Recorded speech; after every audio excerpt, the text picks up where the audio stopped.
Hello. Hello, hi. Hi everyone. How's it going?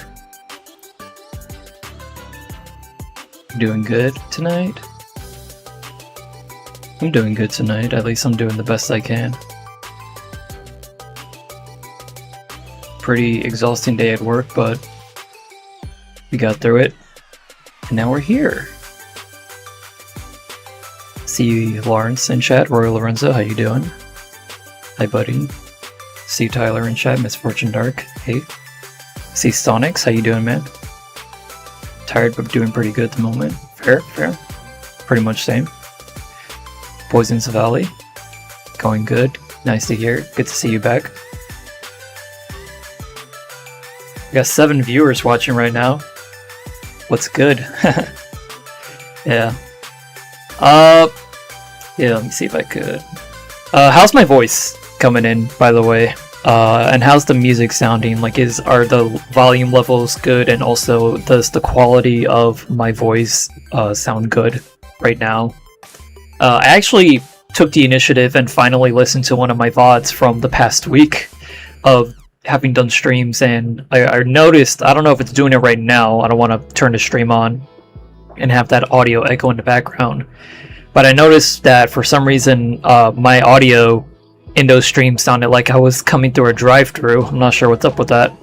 It's probably doing it right now for all I know, I'm not sure, but when I listen to my voice and like Audacity and all that, it sounds like crystal clear, so I'm not sure what's going on there. I don't know if it's like a broadcasting OBS YouTube kind of thing. Sounds good to me, both sound good, it's going good. I can kind of hear it at the moment. Gotcha, so that's something that I'll probably have to like figure out with time, but don't really have the time necessarily right now to do that. But as long as you guys can hear me and the music is at like a moderate level, then that's all that matters. But yeah, how's everyone doing? How was your guys' week? I hope it was good. Had a pretty packed week myself outside of work. Went to a dentist appointment, so my teeth are feeling kind of weird right now, but everything's all good there. I saw Spider-Man this past Saturday. Obviously not gonna spoil it, but just letting you guys know that I saw it. I don't know if that's something that you guys would be interested in as a potential feature live stream or something of the sort where we do like a spoiler sort of discussion. I went out with Lawrence, Royal Lorenzo, who's in chat right now, and 2 of our other friends went to go see it. Not much more significant has happened outside of the fact that I just turned fucking 30 years old on Saturday, the same day as Spider-Man. That was my birthday this past weekend. Had a lot of fun that day as well. Went out to this gacha arcade. Lawrence won me this awesome jumbo-sized Team Rocket Pikachu plush, which is now in my room. Now it's cool.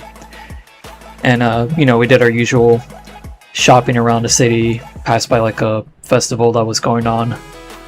So it was, it was a lot of fun. Had a pretty good time. And yeah. A lot of other things happened this week, but, stuff that's not really significant to talk about right now. Yeah, the whole... God, you gotta be real careful with how you phrase these potentially real or potentially fake spoilers, Lawrence. But yeah, the movie was a lot of fun. Highly recommend it, especially like if you're a Spider-Man fan specifically, or just a Marvel fan in general, and you want like a really good Marvel movie to watch. I know like a lot of people are like tuned out of the MCU. For the most part, I kind of am too, but I still like check in on it every now and then. And obviously, like Spider-Man is like the event, and it is definitely well deserving of domestic box office gross that it has been gaining over the past week. It's literally outdoing Endgame right now, which is insane. Like it's literally, it's like No Way Home, Infinity War, Endgame, and now Brand New Day that are like the top movies that are like doing well domestically. Had to think about the fake spoilers. Probably gonna see it tomorrow. Cool. Hope you enjoy, Tyler. Let us know what you think about it. 1 billion at the box office already is insane. Hell yeah, it is. Thankfully, Mark Ruffalo mentioned that Hulk was going to return in the future, so that'll be a given and it's fake, thankfully. Well, that's good. Thank you, Mark Ruffalo, for lightly spoiling the fact that you're not dying yet. Appreciate you. Yeah, it's funny. It is kind of funny that, like, you know, I won't say anything, but it is kind of funny that the movie's biggest spoiler was not Tom Holland or Mark Ruffalo's fault, even though they're both in the movie. Yeah. But that's something that we'll probably discuss at a later time. If you know, you know.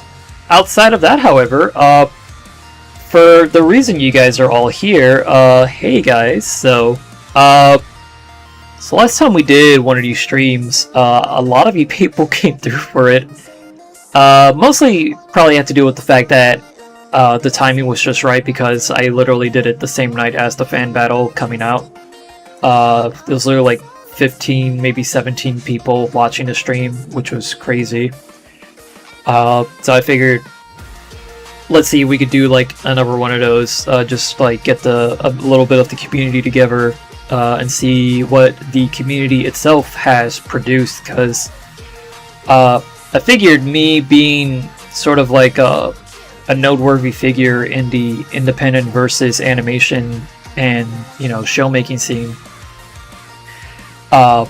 it'd be kind of fun in a way to highlight other channels and shows, and just like, you know, maybe not all the time, but once in a while, whenever I can, tune into some of these shows and like just basically showcase them to all of you and see what's going on. There's 2 shows on here that I've never seen before. It's going to be the first time that I'm watching them live on stream, and it's also going to be we're also going to be watching a show that, funny enough, I do work on, but I haven't seen this episode yet, because I put it off for a few different reasons.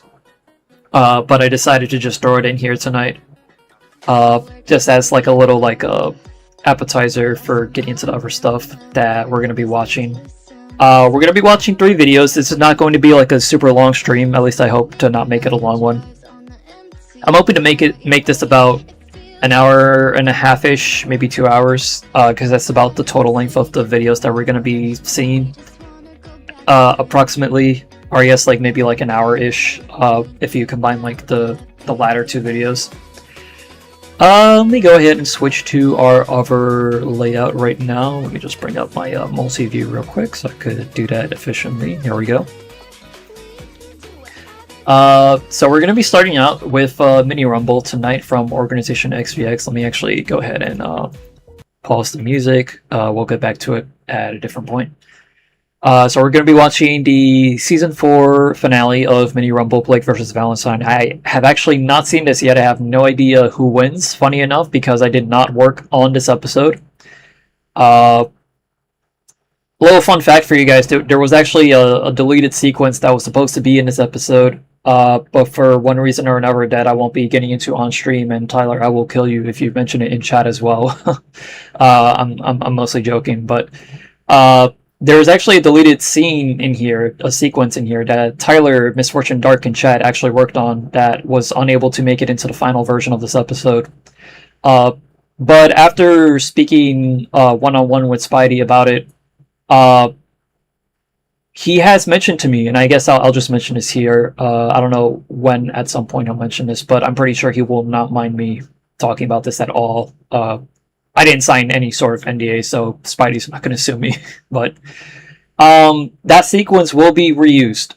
I have been told that it will be repurposed, because eventually there will be a sort of Mini Rumble Season 4 compilation video. And the sequence that Tyler put together for this finale will be repurposed for that. It'll act as a sort of like a prelude to this episode when you get to that in the compilation video, which was the intent. It was supposed to be like used for this video. It was supposed to be some sort of like motion comic, sort of like edit, like sort of animatic kind of thing. Hey Cameron, good to see you. Moonray stream. Yippee! My first time watching this too. Nice. Yeah, maybe one of these days. Hi Iris, good to see you. Uh, but yeah, you guys will be seeing that in the near future. Just wanted to let you guys know that that is a thing that exists, and unfortunately couldn't make it into this final version of this episode. Uh, Other than that, though, there is still a great animation to behold in here. We're going to be watching it for the first time together, or, you know, some of you guys who've already seen this, we're going to be watching it again. So let's get straight into it. Excuse me. Let's get straight into it. I got my ramen right beside me, so if I don't speak much throughout these next few videos, I'm going to be eating. This is my dinner for tonight. Sadly, no sriracha to go with it, but to make up for it, I got this spicy pickle, courtesy of the pickle guys in the Upper East Side of New York City. Shout outs to them. And I got this this fortune cookie from Panda Express.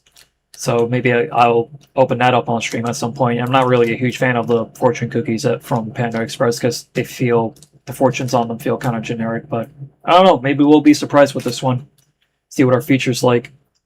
And I also got my bottle of Pepsi here as well. Some Oreo minis. Not really the best combination of food to really have beside me all together at once. Thinking about it, I probably won't eat all this at once, but just letting you guys know I have some snacks, and I hope you guys have some snacks and drinks as well right beside you. And if not, switch to your phone and watch the stream as you get some snacks and drinks, because we're going to be here for a while. But with all that said, ladies and gentlemen, this is Blake vs. Valentine Mini Rumble Season 4 finale, and we got 2 more videos coming up after this, I guess, just to spoil what they are real quick. We're also going to be watching Vault Gaming's Debate Club. I have never seen this series before. They did a Jimmy Neutron versus Dexter episode. I have no idea what to think. I was told that this was a good video from some friends of mine. You know, I did some pre-checking beforehand, and I was recommended this video on a comment that was left on the VOD of the last stream that we did for the fan battle. So we're going to be checking that out. Hopefully it's pretty good. And courtesy of our friend Adam the Fifth, we're also going to be watching Mipha versus Azura. I'm very sorry if I'm mispronouncing these characters' names, from The Legend of Zelda versus Fire Emblem. I don't know if there's like a name for this series that this show is for, but I did notice that there was an animation attached to this, and I believe there's an animation for Jimmy versus Dexter as well, so there's probably going to be animations all around here on this playlist. That's from Cyanize and Viox Crouton. I am very sorry again if I'm mispronouncing any names, but shout outs to these guys. When the VOD for this live stream gets uploaded after we end stream tonight, I'm going to be updating the description to add links on there. I was going to do it at the start of stream, but I did not want to spoil what we were going to be seeing tonight.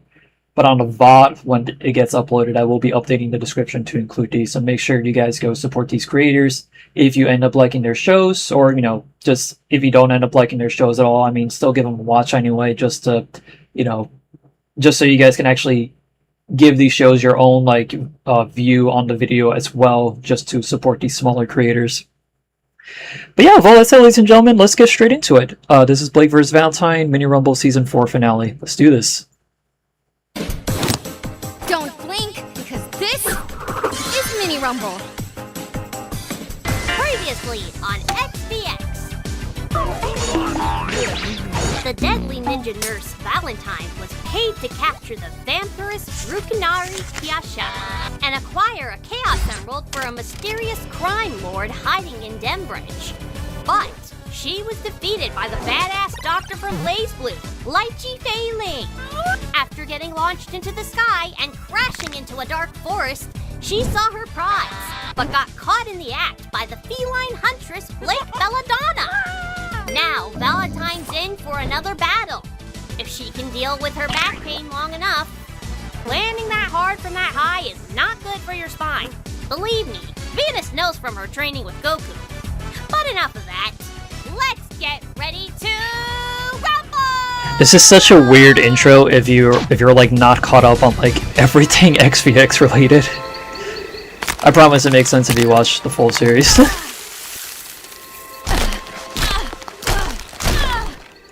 Stream was buggy for a bit. That's better.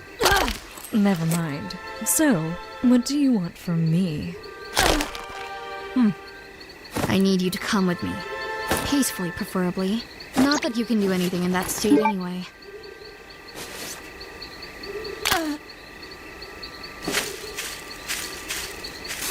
Close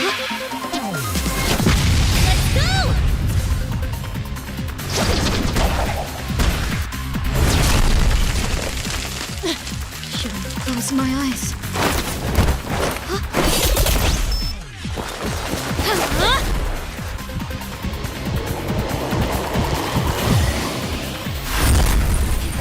Here's some crazy close-up shots.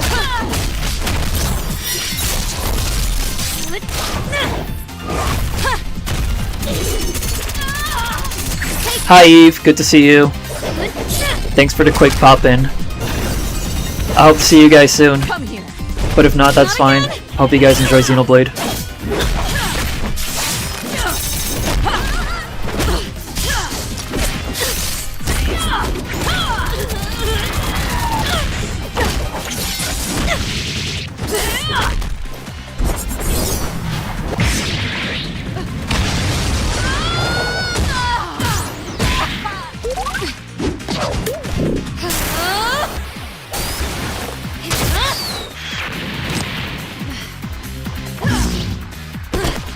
Pretty good, pretty good. Nice use of the double cherry there.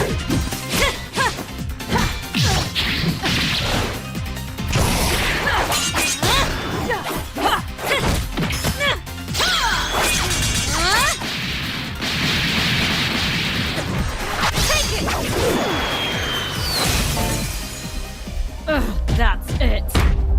You've exhausted my patience. She's still going. Ooh, this is interesting. Okay. I had no idea they were gonna do this. Alright, so there's two different endings that we can pick from.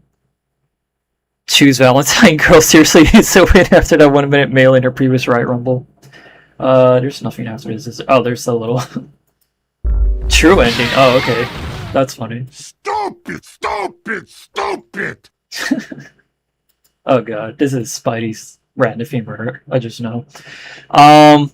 Okay, this is interesting. I literally, Spidey did not tell me that we were doing this. You know what? Let's fuck it. Let's make this fun. I'm gonna do a poll in the chat right now.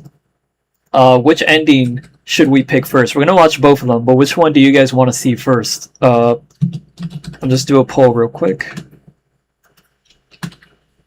Let's get some viewer engagement in here.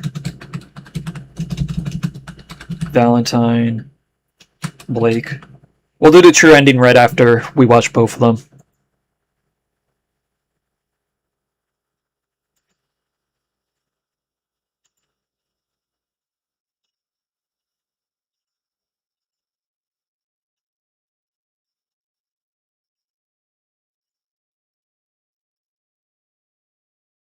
Yeah, no, there's three endings. We're gonna watch the true ending after we watch Valentine and Blake's endings. This is cool. We're getting a bit more than we bargained for here tonight.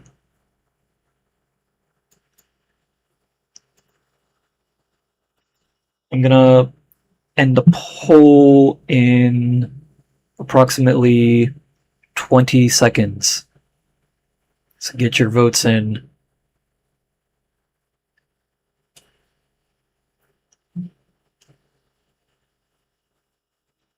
And that is 5, 4, 3, 2, 1. Ending poll, and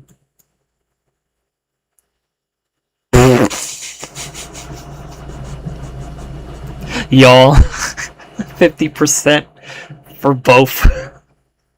That's funny. Alright, fuck it. Do I have a coin near me? Oh, you know what? You know what I do have?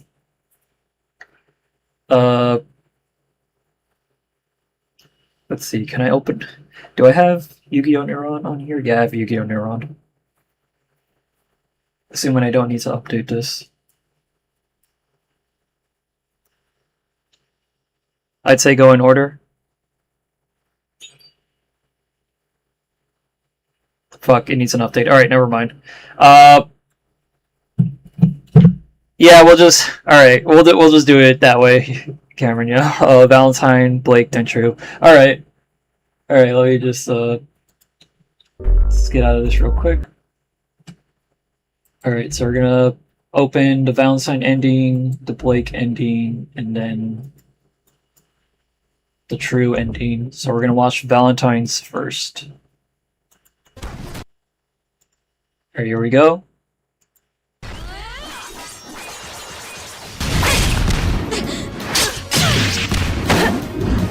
Going down. KO! First, let's see if you're the real deal. Yep.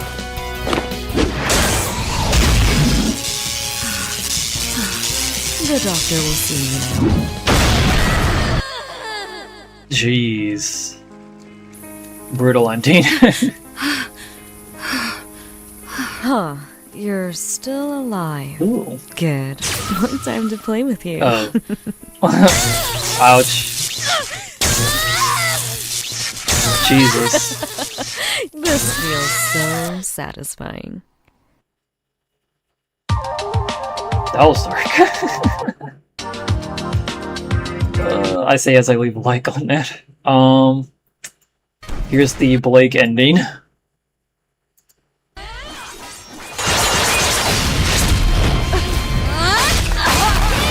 Oh, jeez.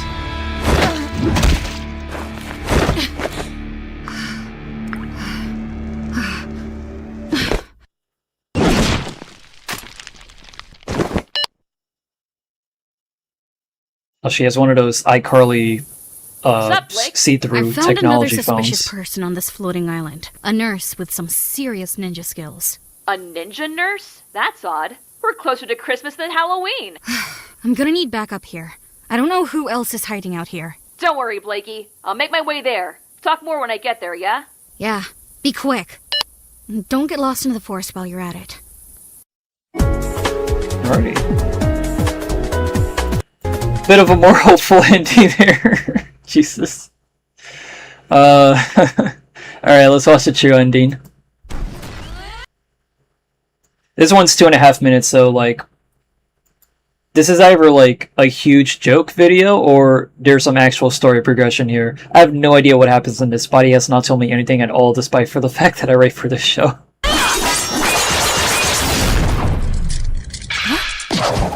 Big Daddy! Big what? Rumble suspended!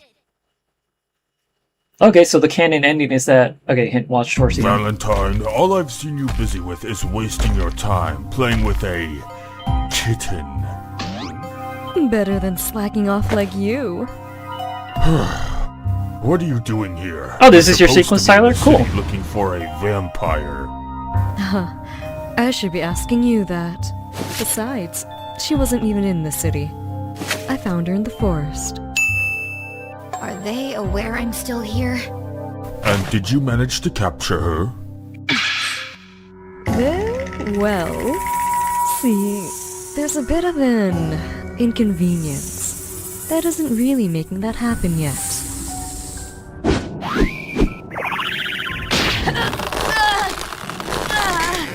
Save your excuses for the boss. We're done here. Sorry, but I won't allow that. Mr. Jekyll? Jeez. How utterly pathetic. You never cease to disappoint me, Valentine.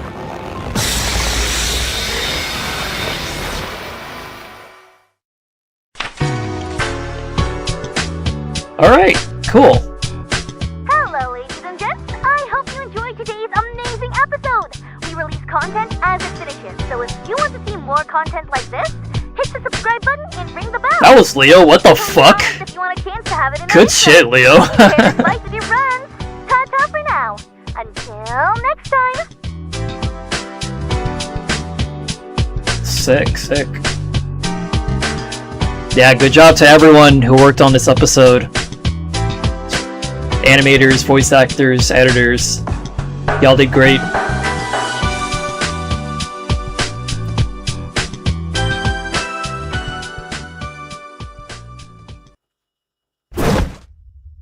Oh. You guys get to see this now. You guys got a little tease of what's to come in season 5. I did see that entire animation. That one's gonna be really cool. I'll tell you guys that much. First 3D animation for the Rumble series on Organization XPX. Wait, what did Leo do? I was looking with my monitor. He voiced Big Daddy just now in that motion comic ending. 3D. Yeah, we got a 3D fight finally. It's 2B versus Raiden. You guys are going to be seeing that next season. I should probably show up. There's nothing after this, is there? Okay. Leave a like on the original as well, if I can get there. Yep, okay, we left a like. Is the Twitter on here? Just want to like...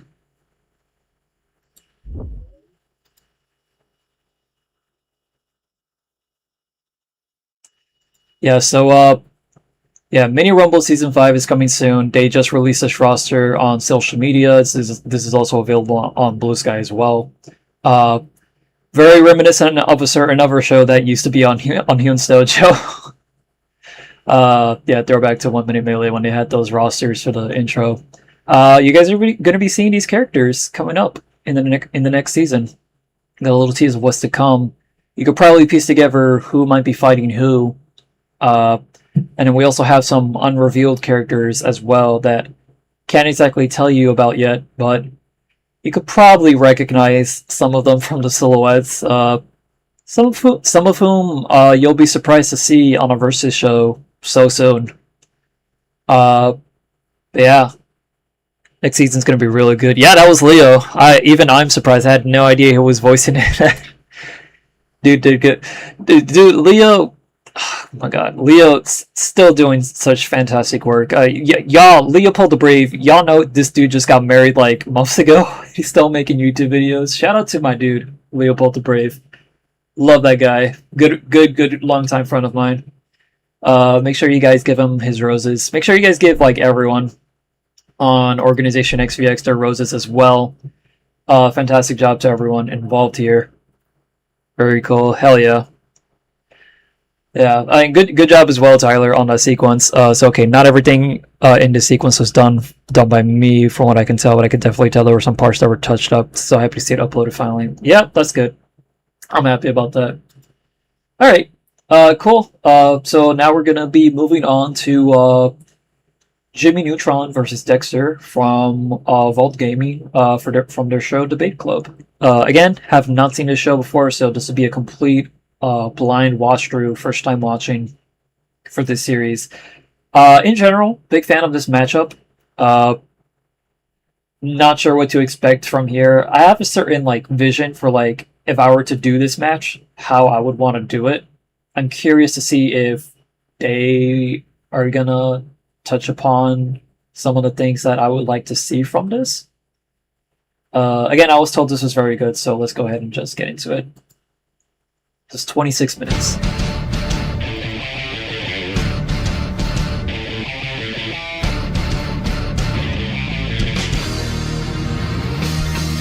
Jimmy Neutron, boy genius. And Dexter, boy genius. Wait, both are boy geniuses?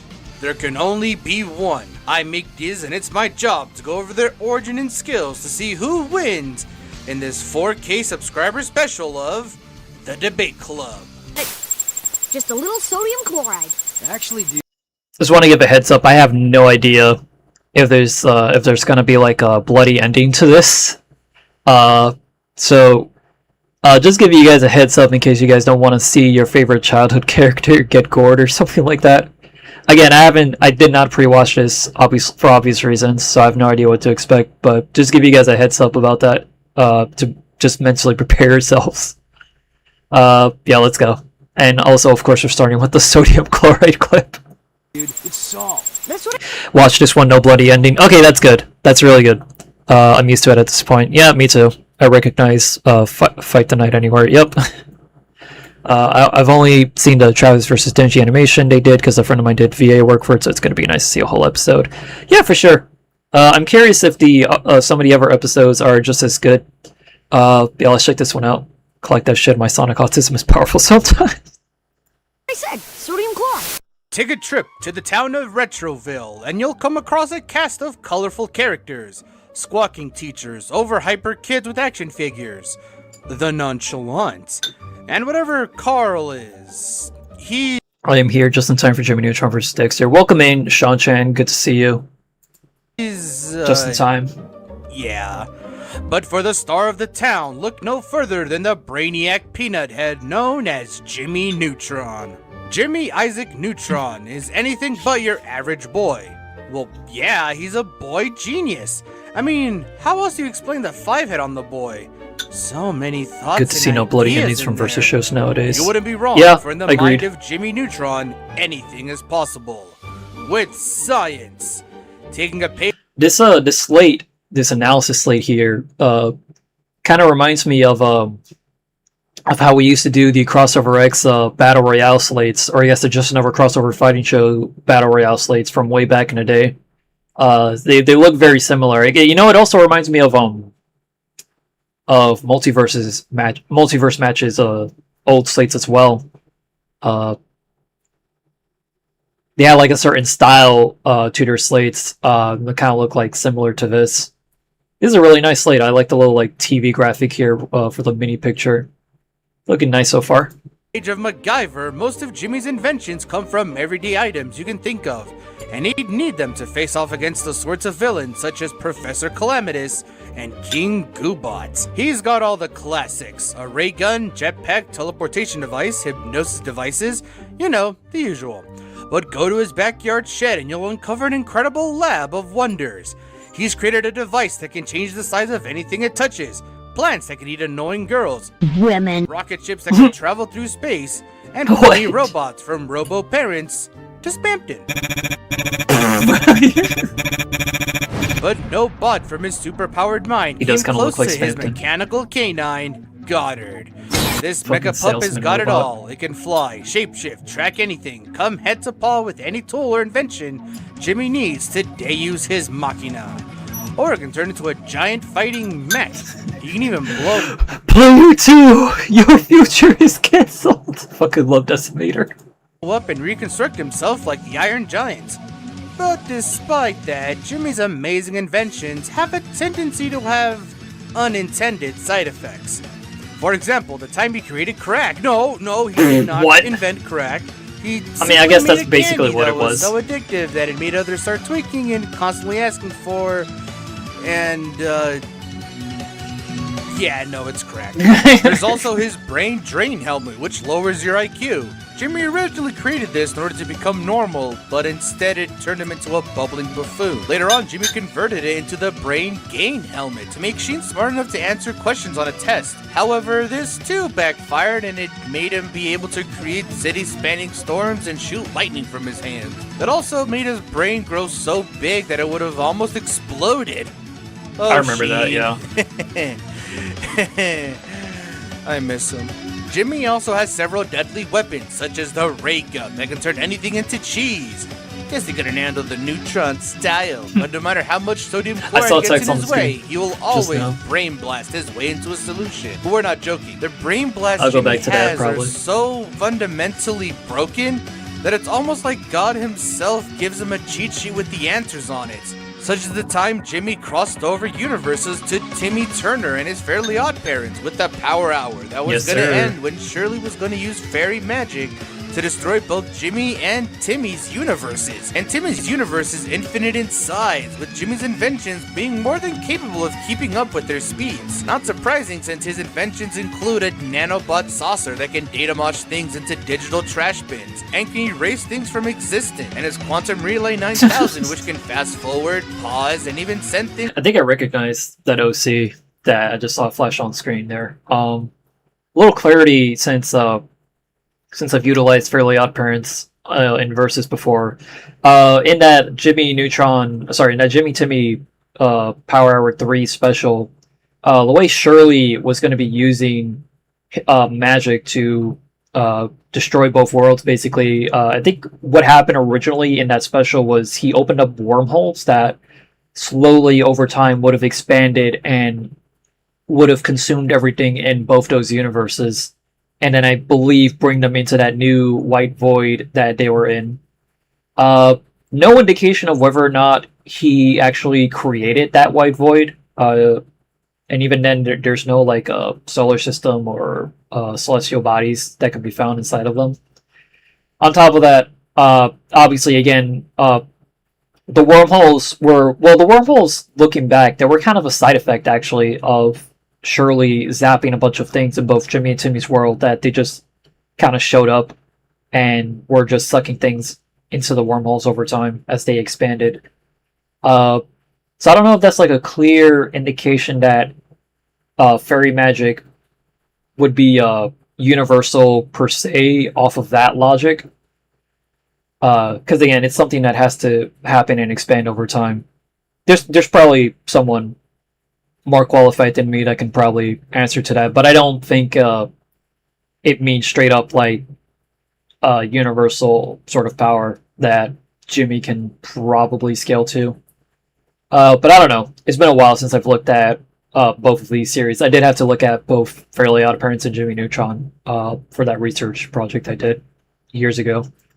Backwards in time, Lil Bro's got all the JoJo stands wrapped into one controller. Jimmy can grow himself into the size of a planet while still being able to somehow breathe in space. His rocket ship is fast enough to travel across galaxies and dodge meteors, all under music montage. He's become the Hulk and other superhero forms that can grant him superhuman buffs. His hacking is second to none, like the time he hijacked a satellite to hijack a broadcast. He's even integrated his tech with magic from Timmy's universe. Sort of like a junior Doctor Doom. And Goddard is no slouch also. With the Decimator program, he can grow in size and even become large enough to eat the Earth itself. All of Jimmy's inventions... I don't know about that one. That was literally just something that happened in a game cutscene on Timmy's, what was it called? The, on his little Game Boy thing. I forgot what they called it in the actual special. I knew it at one point. I mean, I guess that could potentially happen, but we never actually see it happen on screen. But that's pretty much just Decimator in the game, but not so much Goddard himself. So that much is just theoretical. Moving on. And skills were put to the test against a legion of villains consisting of all of Jimmy's worst enemies. Beautiful, gorgeous Dexter, Valentine, T! How come he said my name last? From then, Goddard was disabled. I love T. Jimmy was sealed away from his lab. His friends were forced into a non-stop dance, and he was placed under an unfair trial. But despite all that, and with a little help from the goat Sheen, Jimmy escaped. And when things got into hot water, Jimmy was more than ready for a comeback. And after a climactic final battle, Jimmy brain blasted a brain blast so blasting that it defeated the villains and saved the day.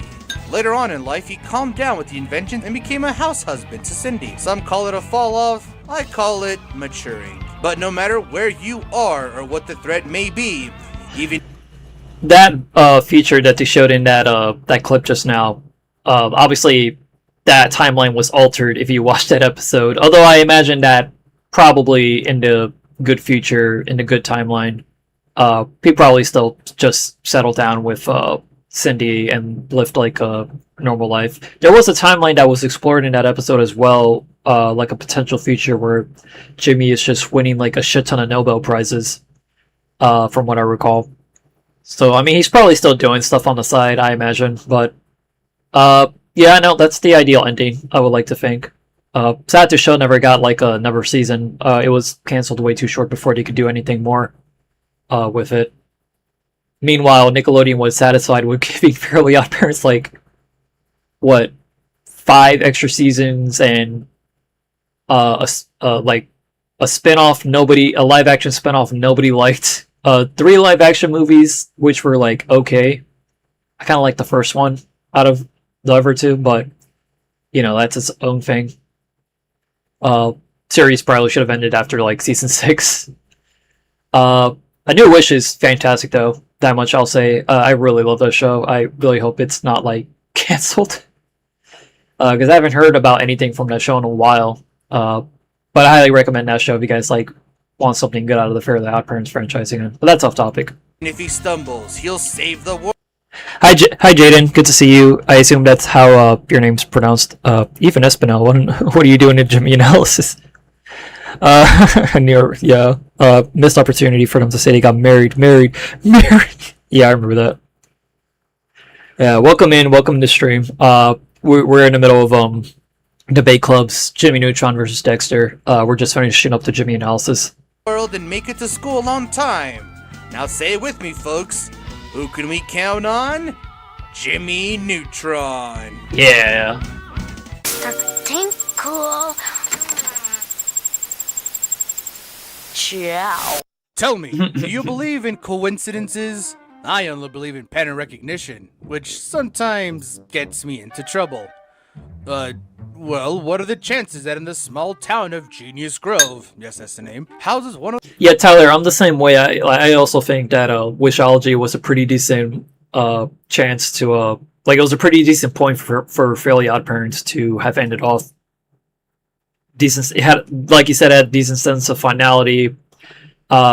If you read, here's a fun fact for you guys. If you want to like put this into Google after stream is over, if you look up some of the original scripts for the episode, which are actually publicly available, I believe they are still anyway, because I found these during the research for Timmy Twilight years ago. Fred Seibert from Frederator Studios actually uploaded a lot of old scripts for Fairly Odd Parents episodes, a lot of which includes some deleted scenes, like deleted sequences that never made it into the final episodes, and you could just find these for free. I forgot what website it was, but you could just freely read these. And I found them during research years ago, and it has like a lot of Golden Age episodes, like the Galactimus episode with Mighty Mom and Dino Dad was one of them. There's some deleted stuff in there, and then there's also like the scripts for like all three parts of Wishology as well. And if you read those scripts for Wishology, if you read through them to the very end, you could tell that they were very clearly banking on that being a series finale, because they don't include the part where Jorgen mentions to Timmy that he's going to erase everyone's memories. Like, it literally just ends with Timmy and Trixie having that kiss at the very end. And then you go to like the whole the end screen, and that's it. Like, that's how the series would have ended originally. But I guess they probably got the call like, hey, yeah, we're gonna renew Fairly Odd Parents after this, so like, don't actually end the series here. Just like go back to the status quo and have Jorgen erase everyone's memories. Kind of fucked up, but a little fun fact for you guys if you guys want to look that up later on. Color me intrigued. There's a versus series I would like you to check out. Jaden, Jaden, let me know what show that is. Maybe I'll give it a look in a future stream. We won't be able to do it now because our playlist is pretty full for tonight, and I don't want to go streaming for super long. But let me know in chat, and let me know if there's like a good episode for me to watch on stream. I'll probably check out at least one episode from whichever you want me to see. Hopefully, it's a pretty good show to support on here. Hi Eve, hi Eve, hi Eve, hi Eve. Good to see you back. Hope Xenoblade was a lot of fun. Let's continue on with the Dexter analysis. The world's smartest minds. That mind belongs to the one, Dexter. Being the youngest in the Dexter family, Dexter I love these name despite graphics, his by the way. brilliant mind. Wait, hold on.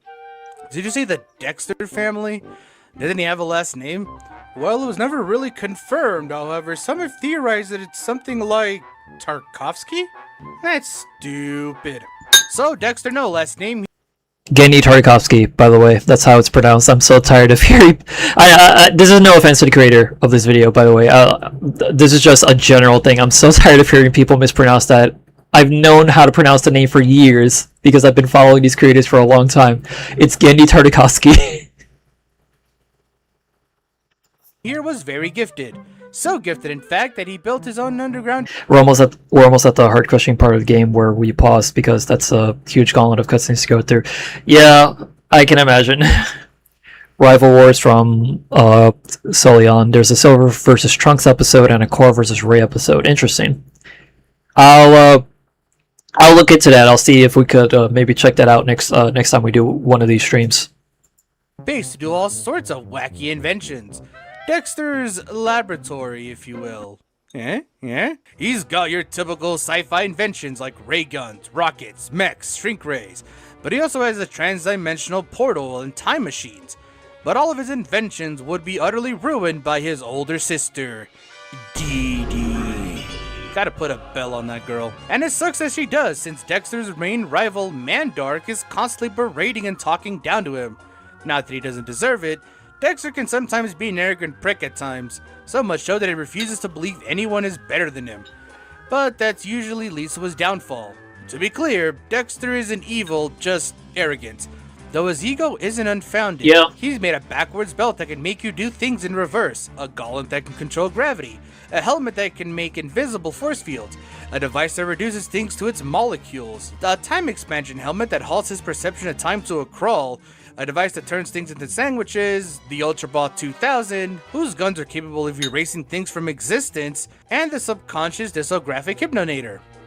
The what? It's a device that was supposed to help Dexter learn French while he was asleep, but instead it repeatedly said the phrase omelette du fromage until it was the only thing Dexter could say. I'm glad we talked about that. Yeah, Dexter's inventions do tend to backfire in the weirdest of ways. Scooby Like one got time me. he teamed up with this robot to shoot Mandark with a shrink ray, but accidentally shot him with a Yo, glow it's the ray fan-made instead. episode. This made his old chrome dome expand to such a degree You're that the stupid. very You're so universe couldn't stupid. contain it. I remember Then this it shit as a kid. exploded. Don't worry, Dexter was fine. He had an umbrella. Even his quote-unquote perfect inventions aren't immune. Though he did become a worldwide celebrity from all the inventions, so maybe it's not so bad. Like the RoboDexo 3000. Better than any previous models. The most sciencey thing that Dexter's ever God. scienced so far. The fucking Even mechs as a in this show built-in are AI. cool. It was constructed to face off against the Energy Thief, an alien with the power to feed off energy. During his battle, the sentient AI inside the mech developed Look at this shit, sentience too dude. quickly, and it decided to do things solo, which ended up with it getting its energy stolen by the thief. Thankfully, with his trusty and not rusty RoboDexo 2000 The original. and the power of the sun, he managed to pop the alien thief. Fuck yeah, giant God, robots. the amount of money Dexter must be spending on these inventions just for it to backfire is crazy. Imagine the inflation. I never really thought about where the fuck is Dexter getting all this money from. Dude must be like rolling it out regularly in like scholarship letters, just getting all that budget. I don't know. Unless he has a secret funding from the government or something that his parents don't know about. I used to watch this show a lot growing up when I was a very young kid. Like I watched this shit when Cartoon Fridays was still a thing on TV. I never once questioned how the fuck is Dexter making all these inventions. Like, what budget does he have? Cartoon Network loves his giant mix between this Dynamo from Powerpuff Girls and, of course, Megas XLR. Hell the fuck yeah, I love Dynamo. I love Megas. God. Cartoon Network really needs to make a fucking giant robot fighting game. I know there was almost a fighting game with Dexter where like all the giant robots from the show, like you could just play as them. I wish that shit actually got published. I forget, like I think it was unpublished. Like it's like unmade media. That's a huge missed opportunity. Like we need that game back, and we need to add like other cartoon. Like I know like something like Punch Time Explosion 2 is something that I would really like to see. Multiverses was almost that. But unfortunately, shit ended up happening with that game. So I need me a Punch Time Explosion 2, probably from the same developers as Nick All-Star Brawl. And I need another game where you could play as all the Cartoon Network cartoons, all the giant mechs that were created, and like just giant kaiju's too in general. Oh, and Symbionix Titan, of course. Yep, funny enough, also made by Gendy. Got the funds the same way Phineas and Ferb keep getting. That's another thing. Where the fuck? Yeah, where's Plankton getting his money? Where's Phineas and Ferb getting the shit for their creations? Like, I assume Plankton is probably making inventions with like whatever he has and then selling them to Bikini Bottom to get more money to make more inventions, and that's how he's also keeping the chum bucket open whenever he doesn't have like any customers. But then it's like, yeah, where the fuck do Phineas and Ferb get all that money from? I don't know. Maybe they're going off of like Kids Next Door logic, and they just like are very proficient in inventing using 2x4 technology and shit. I don't know. If you couldn't tell, I'm like super well versed in a lot of these older cartoons. Oh jeez. The day that some versus shown makes like a good Kids Next Door versus episode, that will be the day. Finally, I could place the Giant Ducklings Kaiju and Cartoon Network destroy all cartoons melee. Fuck yeah. God. Rate. I must learn more. We must look up Dexter's lab. Do not. But Dexter's greatest asset is his lab monkey. Monkey. He's a meta monkey and considered to be the greatest superhero of all time. Shit.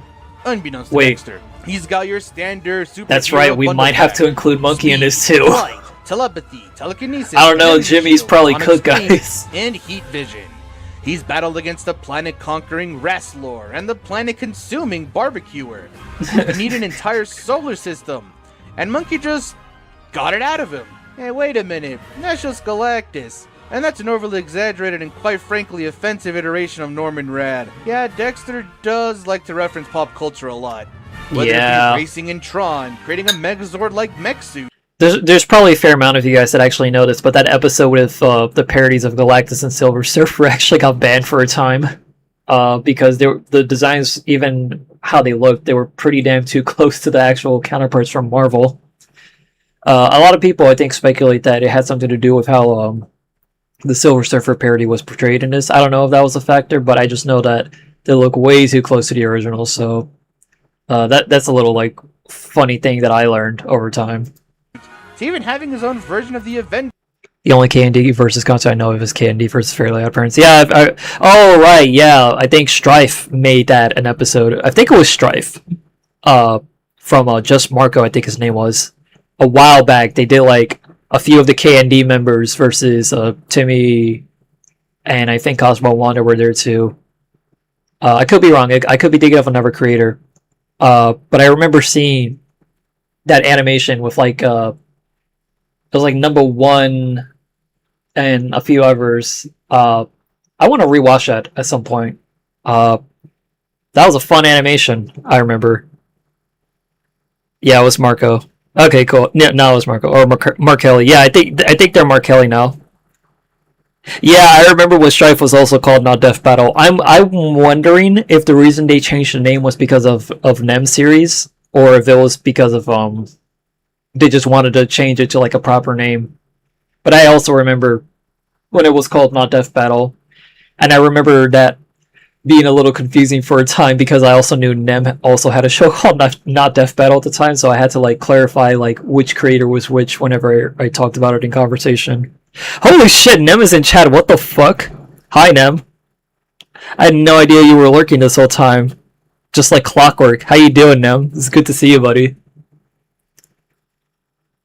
Everyone, and Nemesis Blittrake is in chat. Hi, buddy. Marcus is good news. God, I'm so sorry, Mark Kelly. I miss this Mario vs. Sonic arc episodes. Yeah, what happened to that? Oh, speaking of, lol. Strife lost media rip. Mario vs. Sonic not really in Luigi vs. Shadow. It was alright if I recall correctly. I forgot about Luigi vs. Shadow. Jesus Christ. You've been here for a bit. Nice. I hope you've been enjoying the stream. I hope you've been having a good. I have no idea what time of day it is over there for you, Nem. But I hope whatever time it is that you're having a good one. It's been a while since we talked. Nem sneaking up on people like the Metal Gear guy. Let's continue. That are called the Justice Friends, and later on, Dexter would even get his own comics by DC. Get your comic companies right, Dexter. Oh, I get it. Dexter Comics.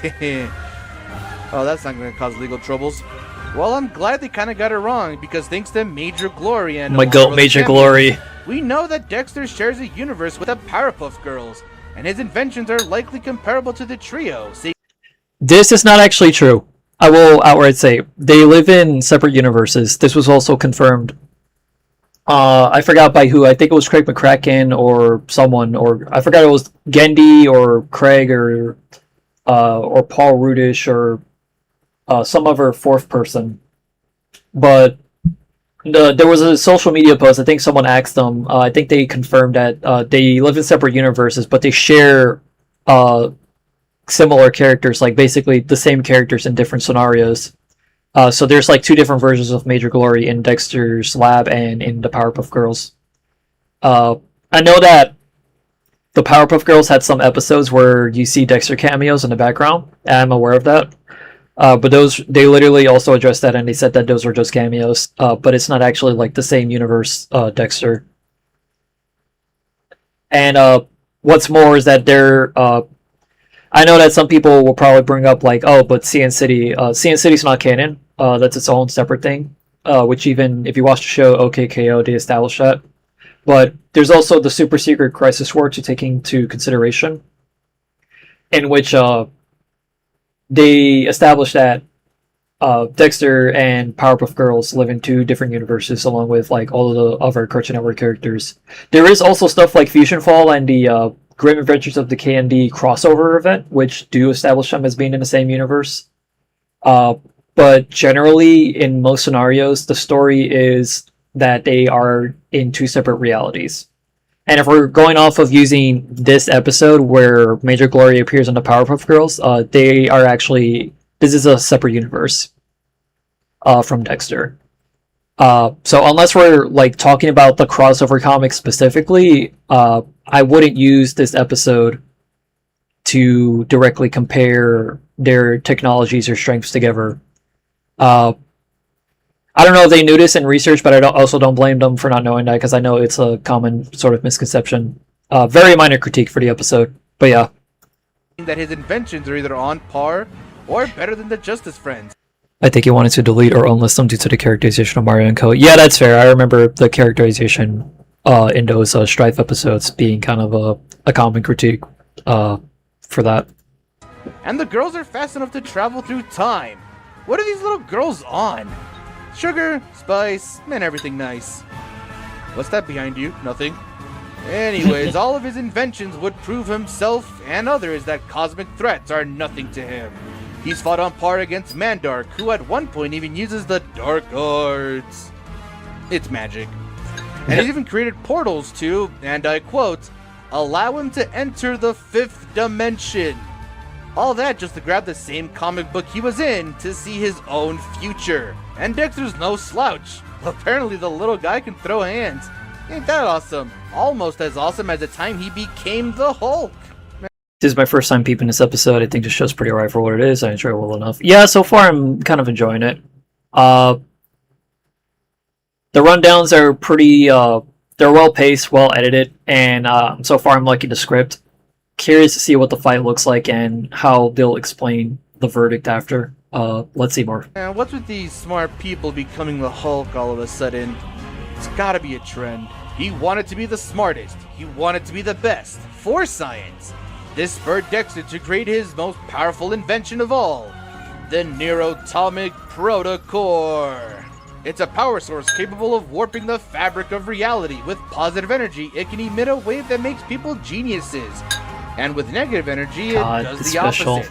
And it's so potent that it made everyone Ego Trip is fucking awesome. Stupid. But that's hardly all it can do. Stupid. Using the teletronic matter manipulation, it can create objects out of nothing. And when it covered the entire Earth, it turned it into a utopia. But like all of Dexter's inventions, it had an unforeseen consequence. The energy it was supposed to create was positive energy, meant to make Dexter a god of sorts. But instead, it became negative energy that covered the world and made Dexter into an evil villain. While Dexter's always a bit rude and arrogant, he ultimately means well, and he wanted to help others in his own way. But this time, in a fitting twist of fate, it was time for Dee Dee to help Dexter save the world by doing what she does best. Yeah, that's right, mess up all those inventions. By pressing a big red button, she shut off the negative wave, saving humanity's future and her dear brother. While his inventions may have failed yet again, so long as he picks himself up and breathes in the sunshine, with his computer on tow, Super Monkey by his side, and pesky sister to always make sure things are messed up, he'll make sure to pick himself up and head straight back to the lab again. Hell yeah. Great song, by the way. God. Great analysis for both. Alright, it's time. Both combatants are ready, and it is time to put the debate to rest. Okay, so final bets before we head in. Big critique, they said red when it was green. I feel like Dexter probably takes this very handedly. One of the things that has always been said, I feel like, about this matchup across time, is that it really depends on what you give these guys. I remember very early on, most verdicts would say Jimmy just based on like what they usually carry as like standard equipment, which kind of makes sense. But then if you include like everything they've ever made across their series, then it's probably very handedly Dexter. I don't know. I mean, there are some like win cons you could probably argue for Jimmy. Like I know he has this like spray that deteriorates metal, which could probably be a big help, especially if he grows to like the size of a planet. But I think just due to how much hacks and like just deadly inventions Dexter has, and like how much more of like a stat advantage and how much more opportunity Dexter has to get a leg up over Jimmy, he might not be able to really find that opportunity to secure a win. That's my early prediction on this. It was green, bad script, bad rundown. Shout out to them using the Fight Night for the song, but yeah, shout out, I love that song. I have to imagine Dexter. I'm gonna go with Dexter. I know who wins, so I can't say. Thank you for not spoiling in chat, I appreciate that. The vibe I'm getting is Dexter, I'm gonna take it. Alright, let's go ahead and get into it. Most of us are voting Dexter, so we're locking it in. We're thinking a Dexter win. I would not mind a Jimmy win, as long as it's justified. Science Fair Finals. First up from Genius Grove, Dexter. Thank you. And now to present my project. I give you a baking soda volcano that can sustain itself infinitely. Pretty good so far. Love the sprite work, the hand-drawn voice acting. Let's check this out. Not only can this potato transfer its energy to its light bulb wirelessly, but it can also project negative light! Voice acting is kind of good. It's not that cool. Like, why make a light that is such an eyesore? Pretty stupid. It's definitely not like one-to-one in terms of the voice acting, but I feel like these actors are probably like the best that you're probably gonna get. I think they're doing a really good job, all things considered. Let me go back a bit so we can hear. It's not that cool. Like, why make a light that is such an eye? Are these KJ sprites? They do look pretty familiar. I was wondering where these might have came from. Maybe these are KJ sprites. Shout out to my boy Ethan F. Spinell who edited this episode. Shout out Ethan. Eyesore. Pretty stupid. Compared to your invention, your project is just a toy. The one critique I will say for the Jimmy voice is very, very respectfully saying they do need to speak into the mic where, like, you know, in a way where it doesn't sound like their parents are home, if that makes any sense. Like, just, you know, be a lot more loud and expressive with the voice, if you can, because it kind of just sounds like a little bit quiet. But they're doing a good job. Like, the spirit of Jimmy is in that voice. I can hear it.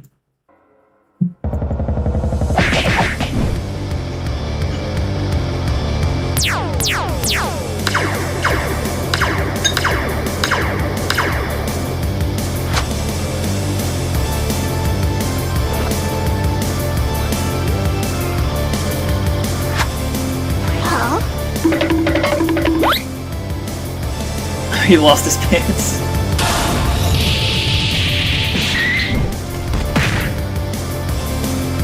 I forgot about that invention. And that's the first episode of Jimmy Neutron.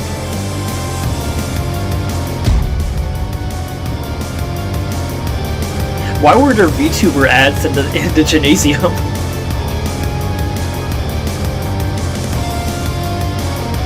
Alright, we got the Robo Dexo.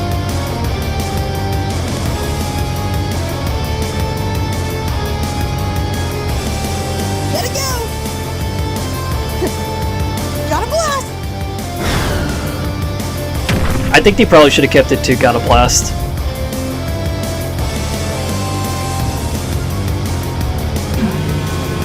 This map reminds me of the old Terminator versus Robocop map. Give me a break! In a complimentary way. They don't call me boy genius for nothing. Huh? Howdy! What's up, man?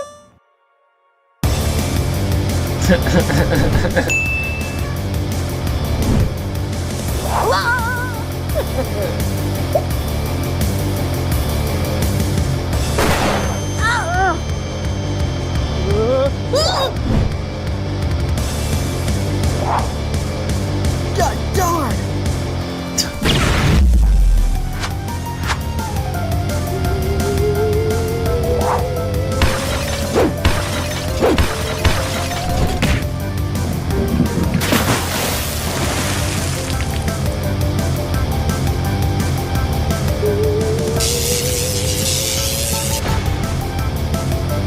Oh god.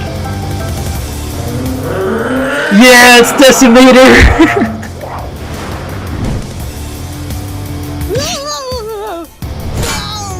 Your future is cancelled!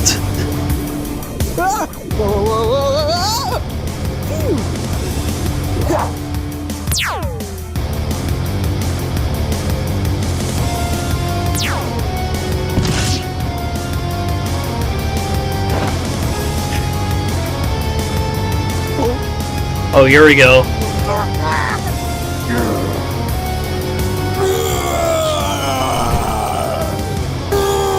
That's a funny way to do this, sprite. I respect it though. As if I will scoop down to a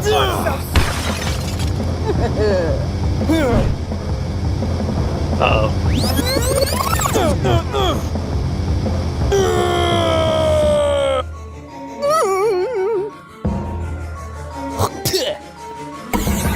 What the? Alright, let's wrap this up.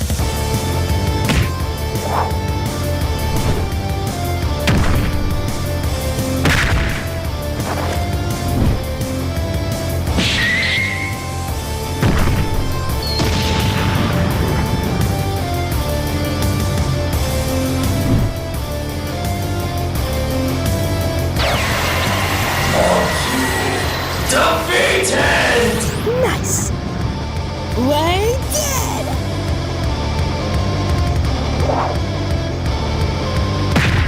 Monkey decimated! Alright! Now for the coup de grace. I forgot he had the auto poofer. Hey, give it back! Oh, I'm sorry, Jimmy. I tried to stop you, but you can't put the on. What the fuck, Carl? Oh my god, the girl eating plant, I forgot about that.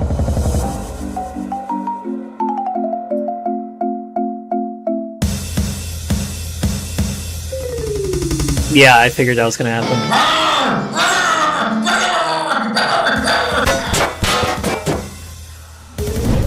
Oh shit. That's bad.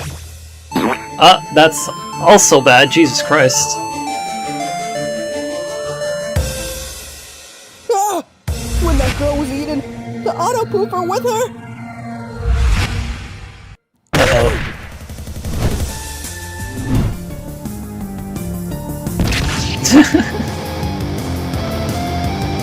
Was that a Jimmy Negatron cameo? Oh my god. Okay, cool. Oh, my face. 3D segment. Are we? Oh my god, the fucking fusion form model? That's so weird, dude. Oh, Y'all could have little pipsqueak. y'all could have used the punch time explosion model. I miss being tall. Taller. I respect the joke though. That's it!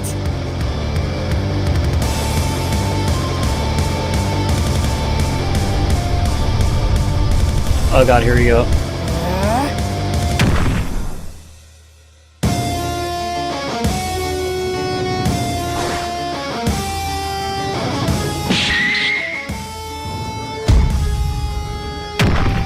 It's pretty fun. You know you can get a lot bigger than this, Jimmy.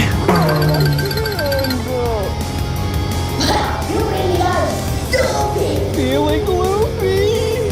Oh shit.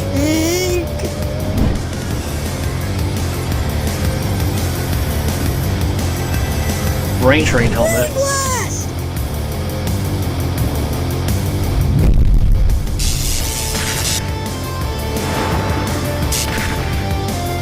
Right, he's using the enhancements he gave Sheen. See,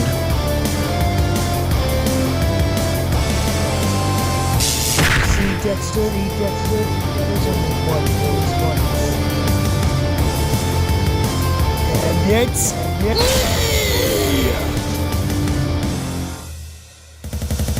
So sure of yourself, are you?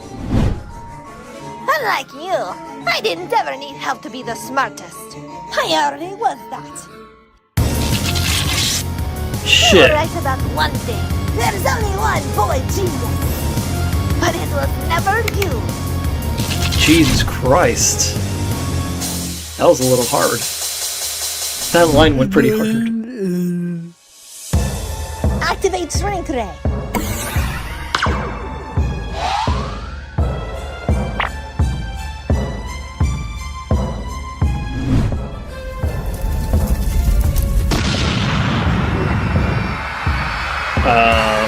Got a blast. Wait a minute, so who won the science fair? It must still be up for grabs. Hold on, give me a second. This fight was not an easy one to figure out. Both Dexter and Jimmy had so much going on that figuring out a winner was beyond difficult. To start, raw stats weren't entirely relevant here. While Jimmy's tech was more powerful, comparing it to fairy magic, which can destroy a universe, Dexter has also survived universe-bursting things as well, thanks to surviving Mando.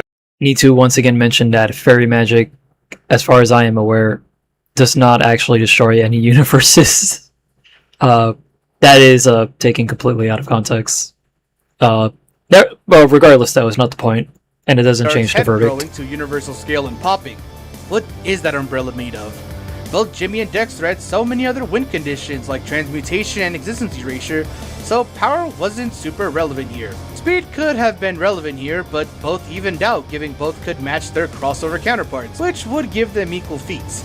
So, with both having win conditions, who would be more likely to pull them off, and who had better defensive options? For that, we need to go over their intelligence.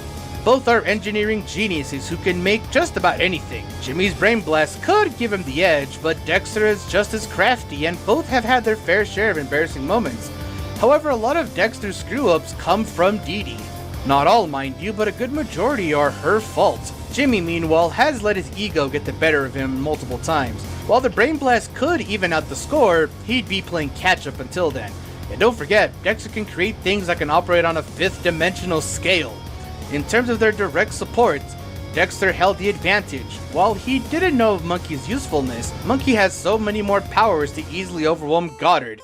Not to say Goddard is useless, just relatively more limited than Monkey. But the biggest nail in Neutron's coffin was the Protocore.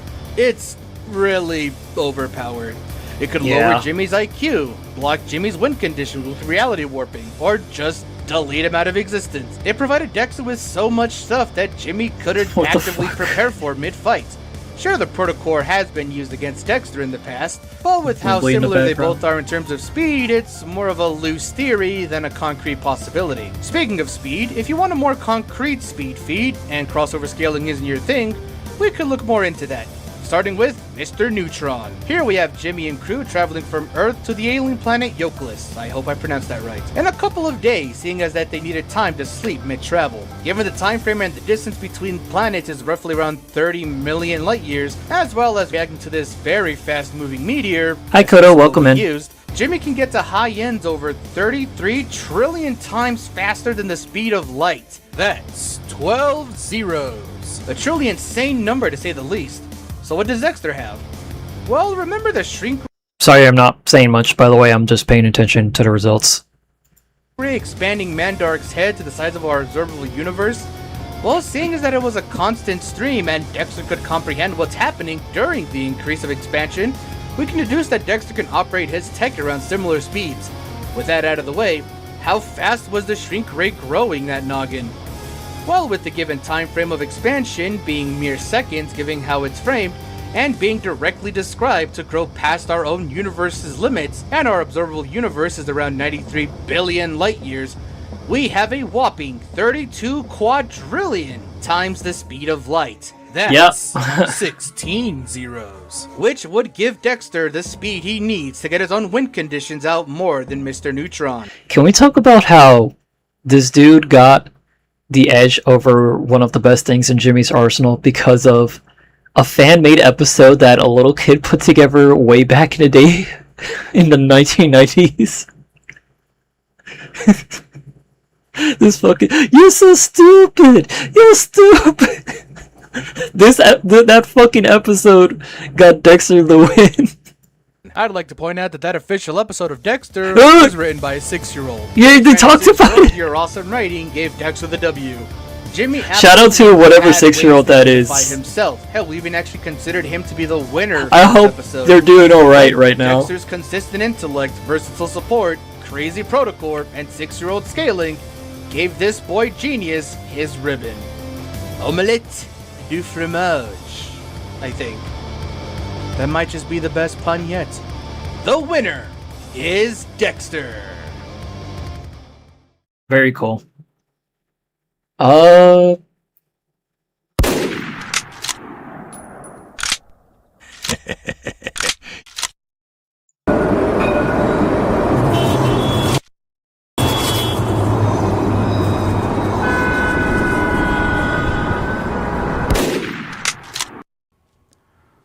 think his mate saw me. Nope, he saw me.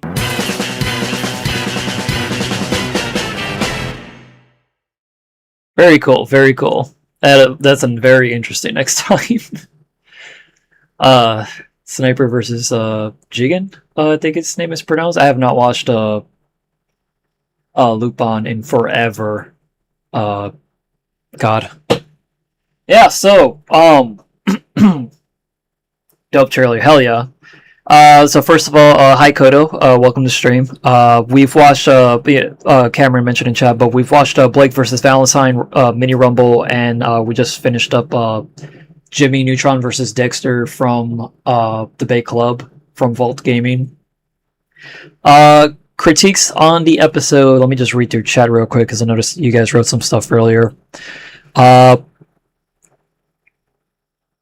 Only thing I would say is that only thing that would need to be tweaked is the audio of the voice lines and the music. It was kind of hard to hear them at a few points, but that was still pretty good.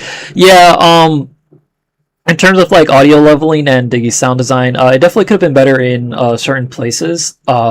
This is obviously like a much smaller show, so obviously I'm willing to give it somewhat of a pass because, you know, smaller independent shows, obviously there's still like a lot of room to improve.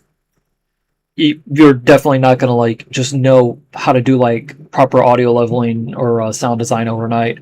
But it is a genuine criticism that I do agree with, and I hope that it is something that they can improve on over time. I thought the writing was overall pretty good. Definitely not perfect in some areas. Research was definitely not perfect either. But I thought, all things considered, like if I were to give this like a sort of grade rating, probably like an 85 to 90%. Was pretty solid in a lot of different areas. I feel like the results was pretty well explained. There are some things that I do disagree with in terms of like how they approached cross-scaling and how they chose to analyze certain things in here. But I think where it matters most with in terms of how they analyze both Dexter and Jimmy's core series and all the stuff that they do within those shows, I think they did a pretty damn good job. They covered a lot of ground in terms of all of their different specials and the like a lot of different things that people I feel like generally forget about. And the fight, I think, writing wise was pretty damn cool. Animation wise, obviously we're definitely working with like a low budget here, so I don't like I'm not gonna try to put them right next to like say Death Battle or something like that and try to say like, hey, you gotta like match this level of animation quality to like be considered good, because I mean that's frankly quite bullshit in my head. You can have like a small versus show and you can like portray the fight however you want, as long as you're just getting the general like point across and you're portraying the characters like as accurate as you could possibly get them.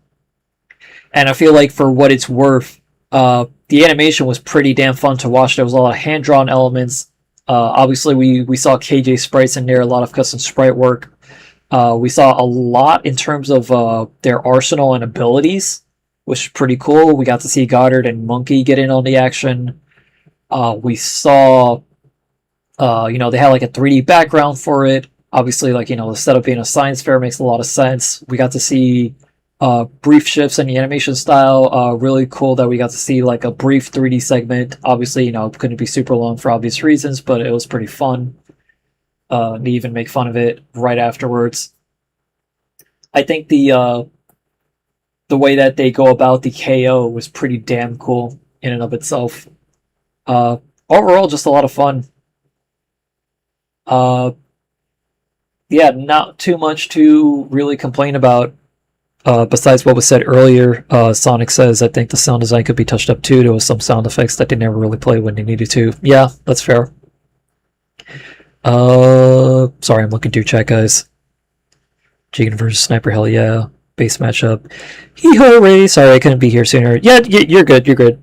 Low-key, I really want to recommend their Chucky versus Springtrap. It's really sick if we're doing Debate Club. Yeah, I did previously, I think someone else talked about Chucky Springtrap before in my circles. I'll probably queue that up for next time. Because we have like one more video from a different channel after this. And I just want to keep it to like, for at least this, I want to keep it to like one video per channel. But we'll definitely check that out next time I do one of these. I still recommend Rival Wars, like I say, but we still on Debate Club, and I suggest Lapis versus Chaos Remastered. Yeah, I'll consider that one as well. I'll see which one I want to watch next time. If it's not the same quality as Death Battle, then I don't want it. Some asshole probably... Yeah!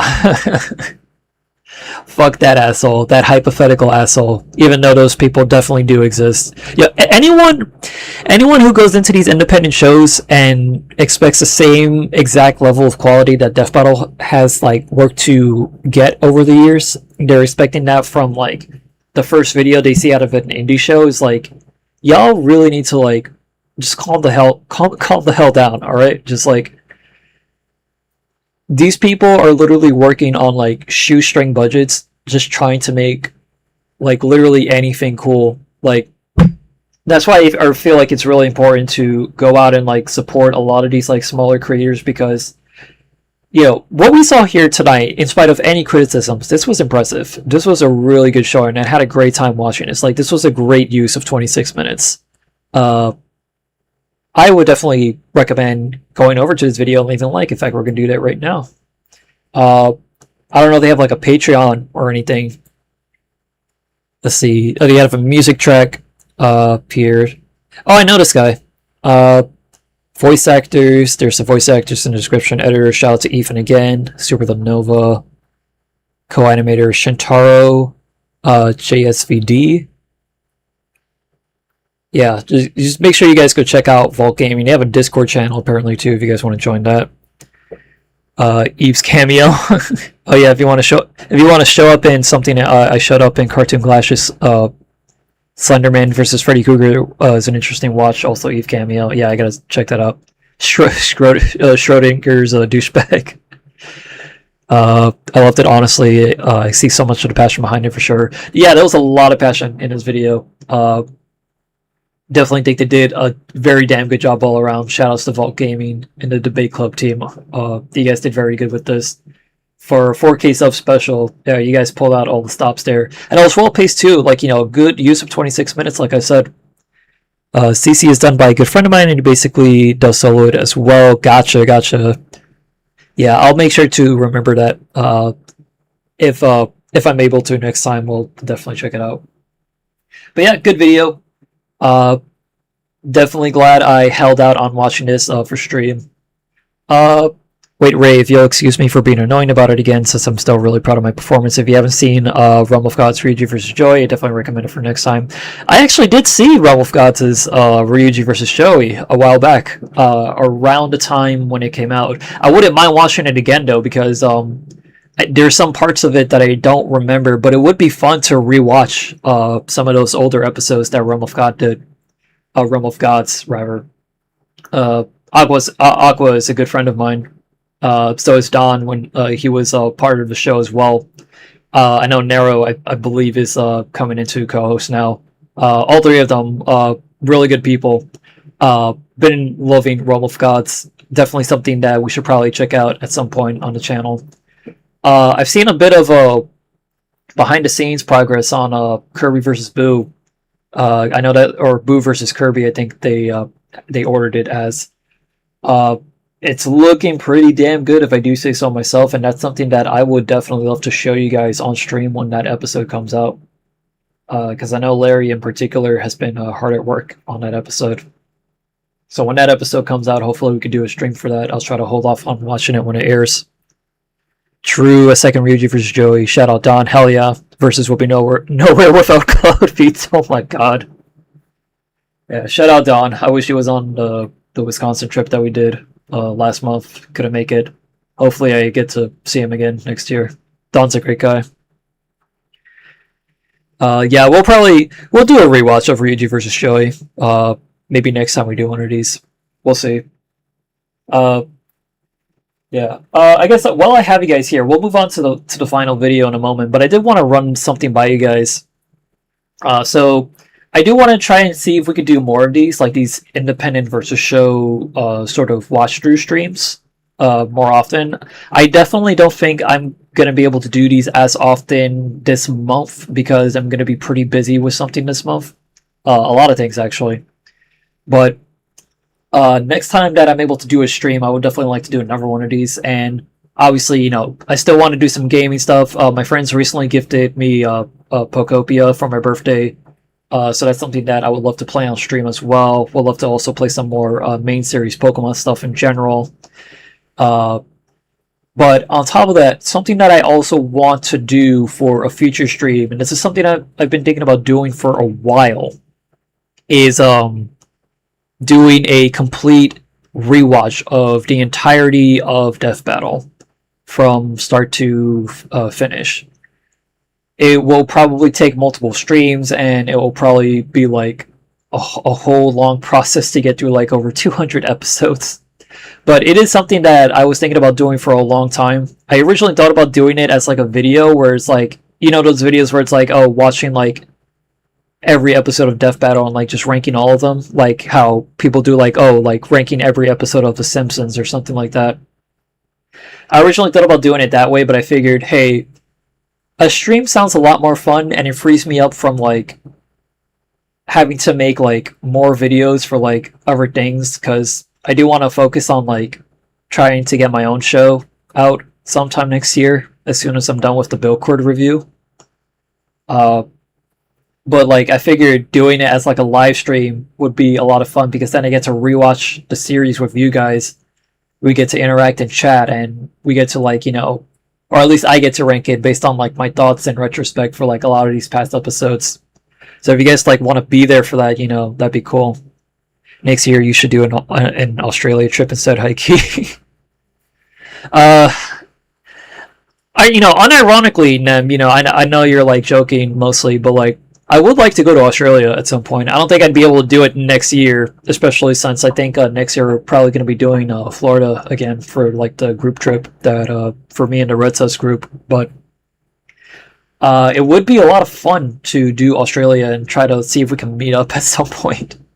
Maybe for a convention potentially, so I can justify like being over there. But we'll see. You know, that's something for like the far future. But I do need to meet you at some point, Nem. At some point. One day I'll join the big leagues, make a versus show, and suggest have a live reaction for it. Dude, if you make a versus show, I'll be there day one for it. I'm telling you right now. And I'll make sure to shout you out and highlight you too. I would also like to do the same, by the way, for like other indie shows. I don't know if I could do it for Battle Royale because there's some episodes that are missing for the show. We do have those episodes, but for one reason or another, I would have to talk with DJ on whether or not I'd be able to show those old episodes publicly again.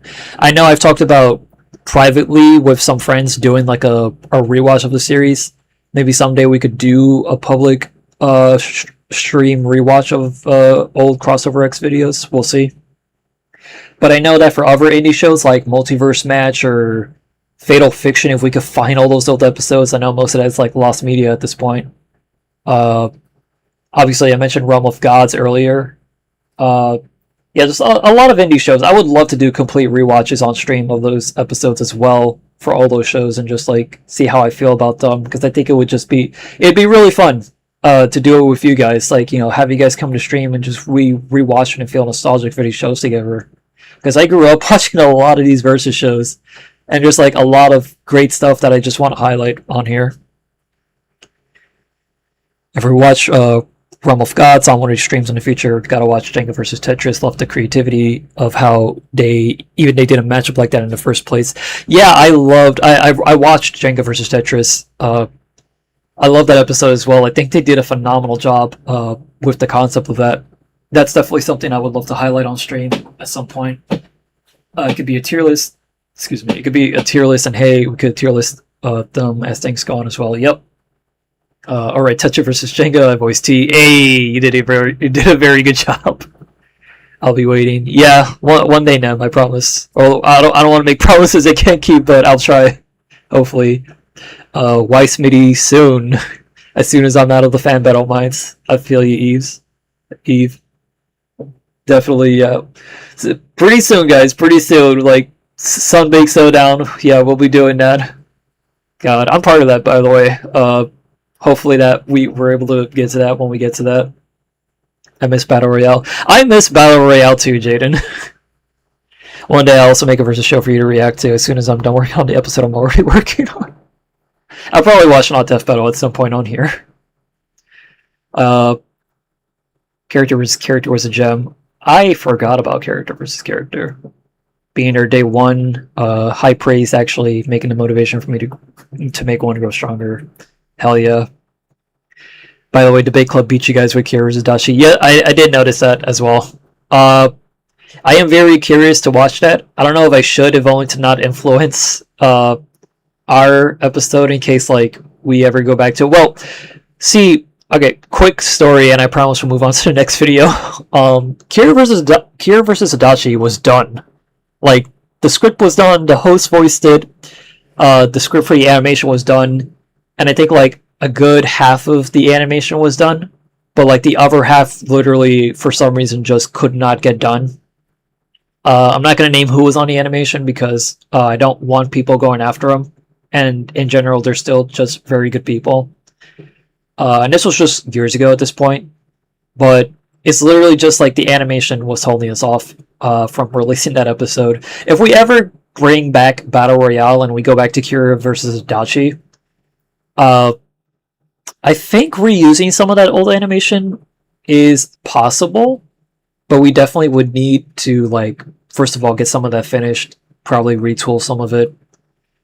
And we would definitely need to rewrite the entire host script and have it revoiced, because at this point there's a lot of like old inaccuracies that are in there that we can't possibly publish as like, nowadays with what we know now about like both JoJo and Persona. I'm sad we couldn't get that out along with the other stuff that we had planned, but I don't know, hopefully someday. I'm not gonna promise anything, but me and DJ have talked on and off over time about the possibility of like bringing the show back. Again, not gonna promise anything, but it is something that we've talked about time to time. One day I'll make a Def Pitch episode 2 whenever me and Alpha can find when the hell we can do it. I'll be there for that. I'll be there for sure. Hell yeah. React to Scooby versus Courage, but the true original version, I do know which one you mean. Don't worry. I'll probably watch Not Death Battle on here. You ain't gotta do that to yourself. I mean, I could. I don't know. Also, with Not Death Battle, low-key want to bring up Scott Pilgrim versus Celestial. Unlikely. Because, yeah, Nev, how the fuck do you make that one so much fun? I gotcha. Alright. I'm gonna go ahead and play the last video. This one is Mipha versus Azura. Again, sorry in advance if I'm mispronouncing his names. We're probably gonna find out the actual the actual pronunciations rather in just a moment when they say the names of them. Zelda versus Fire Emblem. This is from Cyanize, and again, sorry for mispronunciations. Vix Crouton. I don't know this word, or I don't know if it's a name or not. Might need a beach towel because this battle about to be wet. Yeah, don't know if there's like a proper name for the show, but this was recommended to me by Adam the Fifth, good friend of us in the community. Oh yeah, that yeah. Lester, my woad had to represent him right. Also making a Shadow versus Iron Man track art for Brandon Yates is hurting my back like hell. Hope your back gets better. To be fair, is one. Oh, it's a one-time thing? Okay, that makes a lot of sense. That's why there's no show name. Gotcha. Yeah. Alright, let's give this a watch. Looks pretty cool. Mipha, one of the 4 champions and princess of the Zora from The Legend of Zelda. And Azura, a lone Not a show, songstress but a and passion former project. princess from Makes Fire sense. Emblem. Sorry, wait, how do you pronounce the names? Legend of Zelda. Mipha, one of the 4 champions and princess of the Zora from The Legend of Zelda. And Azura, a lone songstress Azura. I'll say Azura. and former princess from Fire Emblem. Shout out to Azura, These she's two very manipulate pretty. the water around them to do extraordinary things, Yeah, as she well is. as defending their respective kingdoms. But only one can come up on top. We'll be your host today. My name is Crouton. And I'm Cyan, and it's time to settle this aquatic showdown once and for all. Let's do this. In a distant region, there lies the Kingdom of Hyrule, a peaceful kingdom led by Princess Zelda and her father, Rhombus Feramus Hyrule. Try saying that 3 times fast. However, there was a prophecy that a great calamity would soon arise from Hyrule Castle that would take over the entirety of the kingdom. Thankfully, they managed to find 4 powerful champions and Link to help combat the calamity, and they're dead.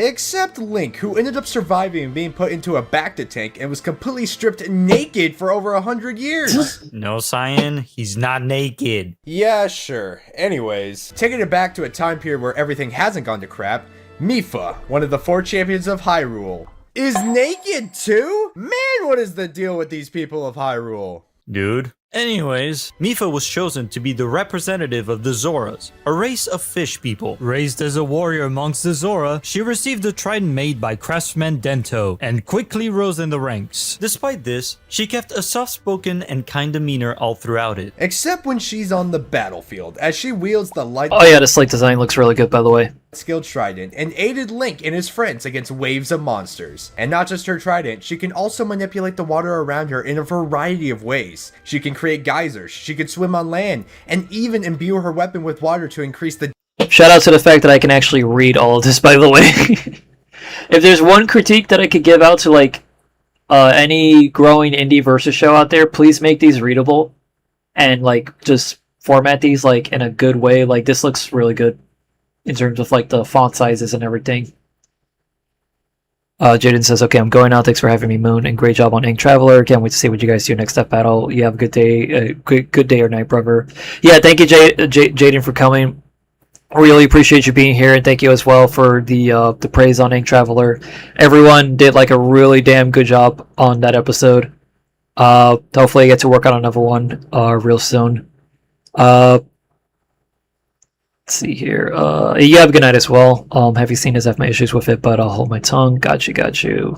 Mipha, God of Wonder, Smash Ultimate. Yeah, she'd be cool. Fun fact, Azura was one of my first ever self-shows. I have some decent attachment to her. Nice.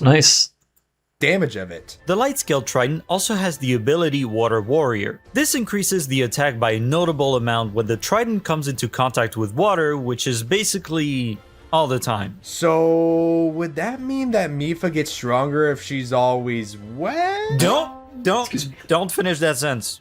She also utilizes the Sheikah Slate. The Sheikah Slate is a device created by the Sheikah from the distant past, and it can do a variety of cool things. It can summon ice pillar. I can read that.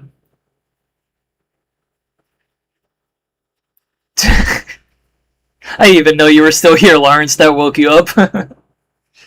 But I think a bunch of non-versus people who just wanted a passion project to highlight favorite characters. And yeah, this Greninja guy's design is directly based on Azura as well.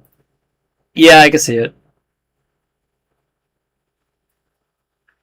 She does not use it in Breath of the Wild, however, considering she will have access to Varuda, it's safe to say that she will also have access to Sheikah technology.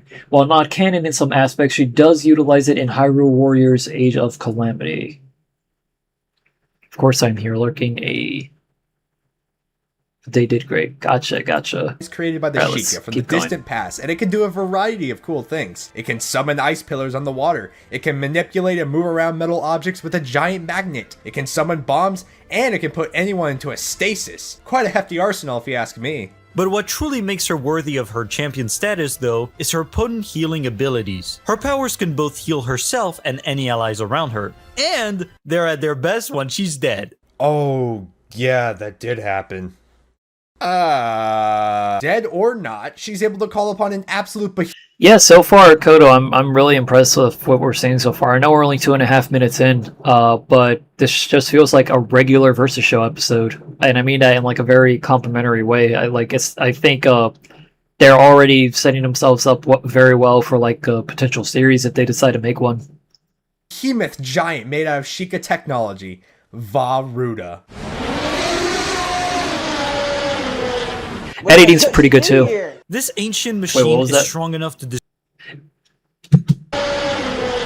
What am I supposed to do here? This ancient machine is strong enough to destroy mountains, bridges, and some of the strongest monsters like Guardians and Lynels in one shot. Along with the other divine beasts, it's strong enough to remove half of Ganon's health, and additionally, it's able to shoot blocks of ice. So why do the race of fish people get a giant elephant to represent them, while the other 3 divine beasts actually, you know, make sense for their environment? Yeah, overall, that's truly irrelevant to this discussion. Oh my god. While Mipha isn't shown to fight often, that is she a great can be question, compared to Link, where she has trained with and sparred with him on multiple occasions. And Link has been shown to deflect Guardian lasers, which, like most lasers, can travel at light speeds. In Age of Calamity, she's able to not only dodge Guardian lasers, but can also dodge Guardian Scout lasers, which are even faster than normal Guardian lasers. And that's not even to mention her being able to perform a Flurry Rush, which slows down time around the character while they strike. Okay. To deflect Guardian lasers, which, like most lasers, can travel at light speeds. That being said, while she can be compared to Link in some ways, she is far weaker than him. Take for example how Mipha dies to Water Blight Ganon without any help, while Link has been shown to take on 4 Blight Ganons at once and hold them off for a time. Which isn't to say Mipha isn't strong enough as she's able to take on Lynels herself, but Link is just way crazier. Mipha is also quite cautious and timid, but her biggest weakness is her overwhelming love for Link. No amount of arrows or lasers can hurt as much as her getting absolutely cucked by Zelda. According to her diaries, Mipha actually grew up with Link and watched him grow up so fast. Is this video 60 frames per second? That was a pretty smooth transition into the slate. Yeah, it's 60 frames. I like how I was able to tell that way. What the fuck? This is 4K? That's crazy. This must have been a very huge video file size on render. Jesus Christ. 4K 60 frames per second. For a passion project? Dude? That's impressive. Shoutouts. You know, the reason it's an elephant is probably because the only other animals that can squirt water the way elephants do are fish that will just flop around on land uselessly. I guess that's one way to look at it. 10 billion years rendering true. Yeah, no, this must have taken forever. Even on like a high-end PC, this shit would take forever. Yeah, that's cool. That's awesome. And timid, but her biggest weakness is her overwhelming love for Link. No amount of arrows or lasers can hurt as much as her getting absolutely cucked by Zelda. According to her diaries, Mipha actually grew up with Link and watched him grow up so fast due to Zora aging slower than Hylians. They used to hang out and spar all the time, and Mipha even developed feelings for Link. So much so that she went out of her way to craft armor for him, which is basically their version of a wedding ring. Despite Mipha's feelings for Link never really reaching him, Mipha still vowed to do anything and everything she could to protect Link. Even after meeting her demise, she would bestow her power onto Link so he can heal from serious wounds at a moment's notice. Even in death, this lady is dedicated. This Zora champion will still be able to pull through anything with her resolve, determination, and her desire to help those in need. No matter when or how bad the wound, I hope you know that I will always protect you. Aww. That was good. In a continent far away that is yet to be named, there lies two opposing factions, Hoshido and Nor. Two nations who have been at war for decades, fighting over for what they believe in for their respective nations. But in between these two countries lies a hidden nation that was once ruled by a king and queen before being overthrown by the Dragon King Anankos. Aret, the old queen, feared for her child's safety and would then flee her home. She would then settle down with the King of Nor in the hopes of keeping her daughter safe from harm until she herself was assassinated with no leads as to who took her life. The child that Aret fought so hard to protect was now left alone. Eventually, time would pass and one thing led to another, and she was kidnapped by the opposing nation, Hoshido. Despite being held prisoner by Hoshido, it was made painfully obvious that the people of Nor had no desire to save her, and that is when she began to live peacefully amongst the people of Hoshido as they took her in and raised her as one of their own. And that child's name was Azura. I don't have any words. That's one heck of a backstory. She's really been through a lot. Tragic story aside, Azura is a skilled songstress and dancer hybrid that can give her allies an extra turn in battle by singing to them. You'd think because of this supporting role that she'd be a super fragile unit,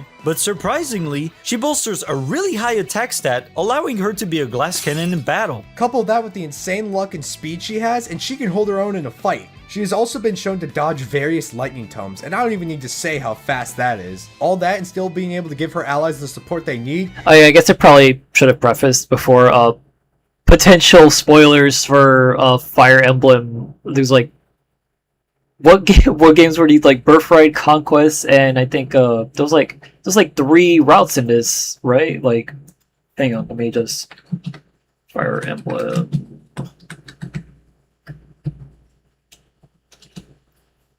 Fire Emblem Fates, there we go. Yeah, I remember Fire Emblem Fates.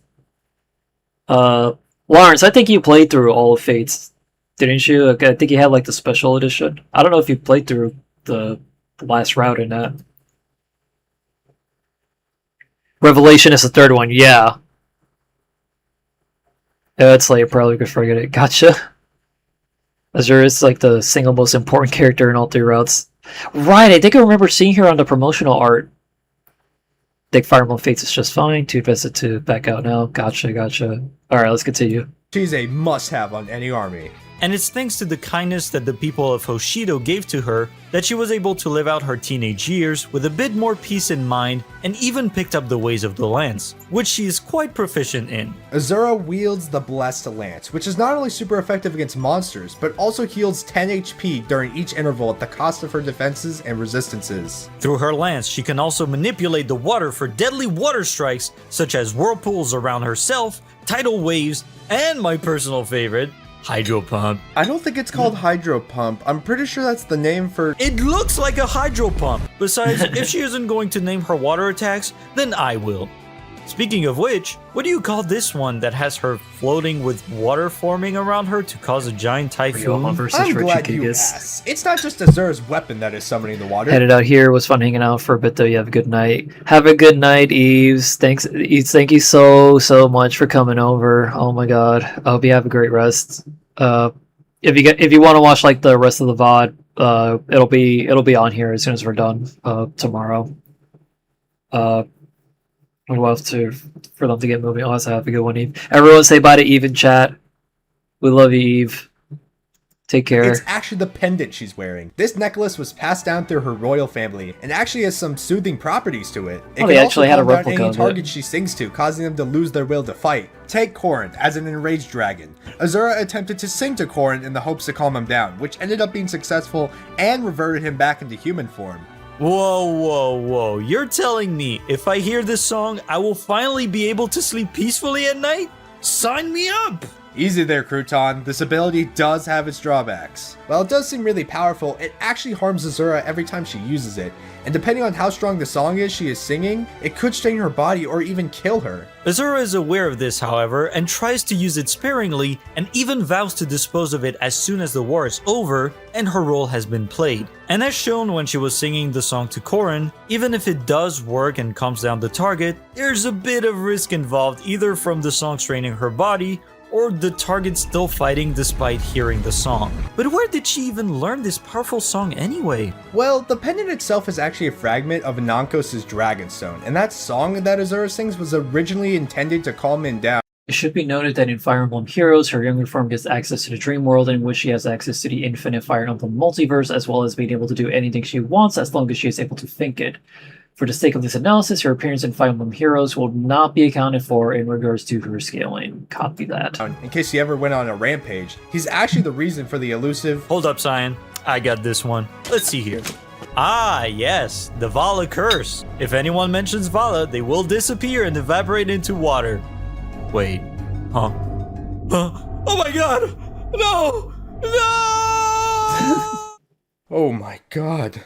This curse is the reason Azura hasn't been able to speak of her homeland, as well as her royal lineage. Speaking of which, because of her ties to royalty and being a descendant of the first dragons, she can use these mystical aura tiles called dragon veins that show up across the land. They allow her to do a variety of things, including changing the terrain, evaporating water, creating cyclones.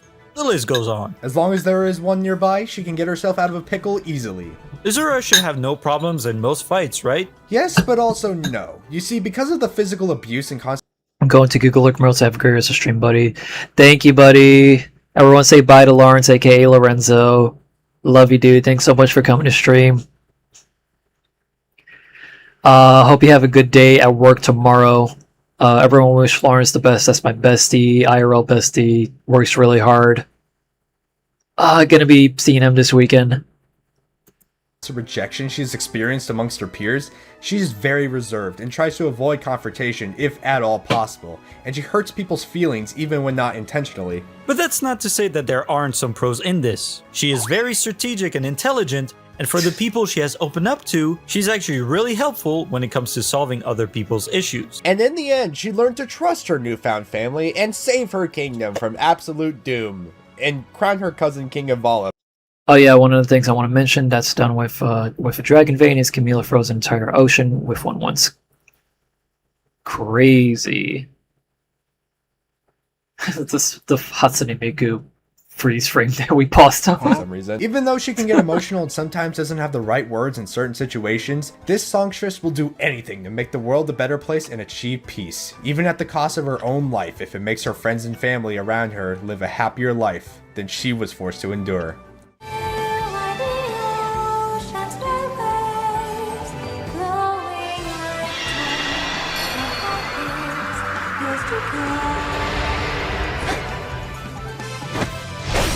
I won't hold back. Let us begin.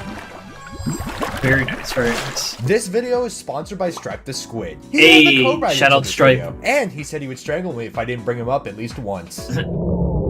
Now with that being said, take it away, Stripe. Do you want inspirational deep dives into your favorite movies, shows, and video games? Well, I made a video on regular show villains destroying the government. Come on down to Stripe the Squid's official YouTube Yo, y'all make sure you go check out Stripe. Alright, Stripe and I, we interact like near regularly. There was one time I was watching one of Rebel Taxi's streams and I saw Stripe showed up in his recommended videos and I had to tell him about it like immediately. Oh, like, dude, crazy achievement getting into like Pan Pizza's algorithm. Y'all make sure you go sub to Stripe.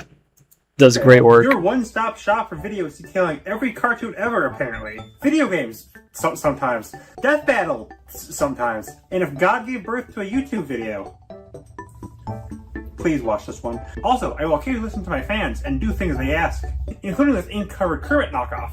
So come on down to Stripe the Squid. Walk-ins welcome. But also may vary. Please contact your doctor before applying. With our two fighters fully analyzed, let the battles begin! Here we go.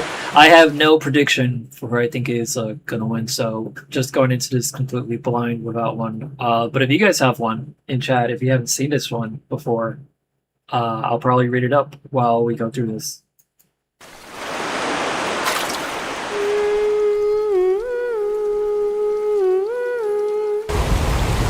This looks nice so far. Sounds nice so far. Okay, so like, so far, 3D background, or at least it appears 3D. I imagine this is like composited over it. While most of this is probably done like externally in like a, you know, 2D sprite animation program, probably ever like Flash or Toon Boom. Sprites look amazing. I don't know, these are like, they look entirely custom. I don't know if these if there was like any official like use of these sprites anywhere, but these look entirely custom. And the voice acting so far and the singing in the beginning sound really nice. Already looking great so far. Also the logo on the transition to combo of the two symbols of the two. That's awesome. That's cool. That's the Vala family crest with the Divine Beast logo inside of it. That's really cool. I don't think I have any stakes. I have more bias from Mipha. So I'm at least rooting for her. Gotcha. Let's watch more. How dare you disturb the peace of this lake? So I just want to mention, the analysis segments only took up about 12-ish minutes, and we're now in the fight animation, and we still have like another like 9-ish minutes to go here. Really cool. Really good use of pacing. No, wait. I really don't mean to just...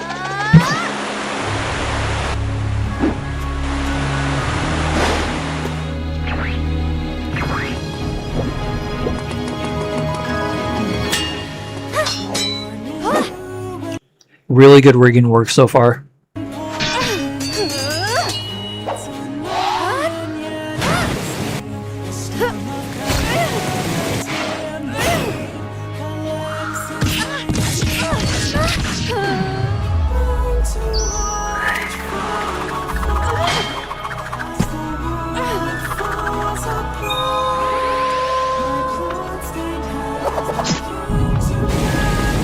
Shoutouts to Josh Bohr on the score. Great Grace. Hell yeah. Sounds nice so far. Oh, we got a hand-drawn shot. Such strength. What the...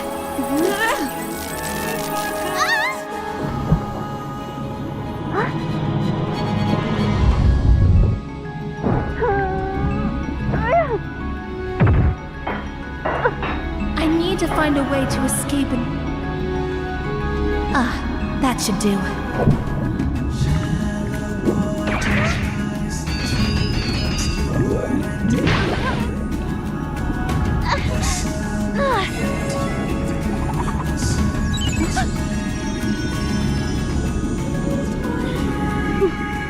What is this?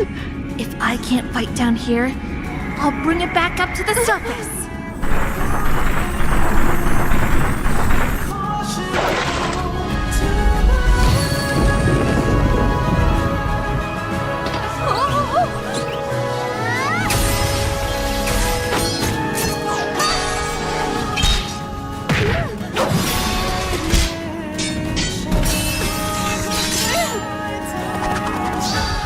Very good choreography.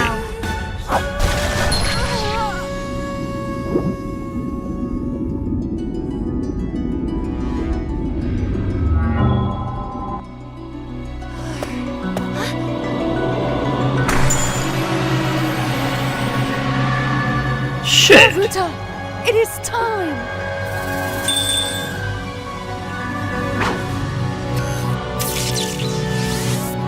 What a shot! Not like this. I won't fall.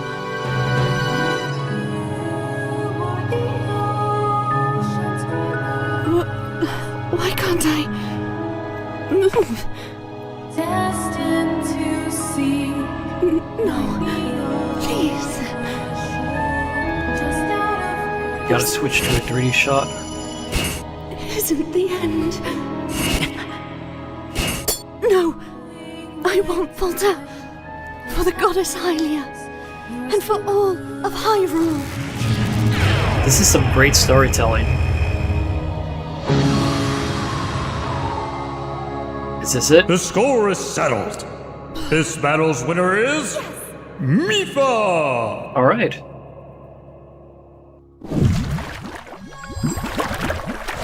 Breaking news, everyone! Giant robot elephant has taken over the nearby lake! Everyone run! What did I just watch? While Azura arguably is more strategic and more experienced in combat, Mipha's calmer yet fearless will to act even in a moment of crisis helps to even the playing field. What starts making this one-sided for Mipha though is speed. While Azura has been able to react to lightning-based tomes and spells which can move at 98,000 meters per second, Mipha oh shit, hi Jacob. who reacted to a Guardian's laser and even deflected it back. The Guardian's laser, like most lasers...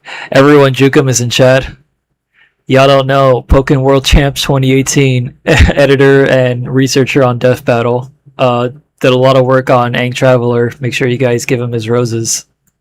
Move at light speed. To move fast enough to block it, Link had to have moved at 130 million meters per second. Believe it or not, any character in Age of Calamity, Mipha included, can dodge even faster lasers. Age of Calamity is used to give further context to Mipha's abilities and scaling, and is not canon once the time travel is used by Tarako.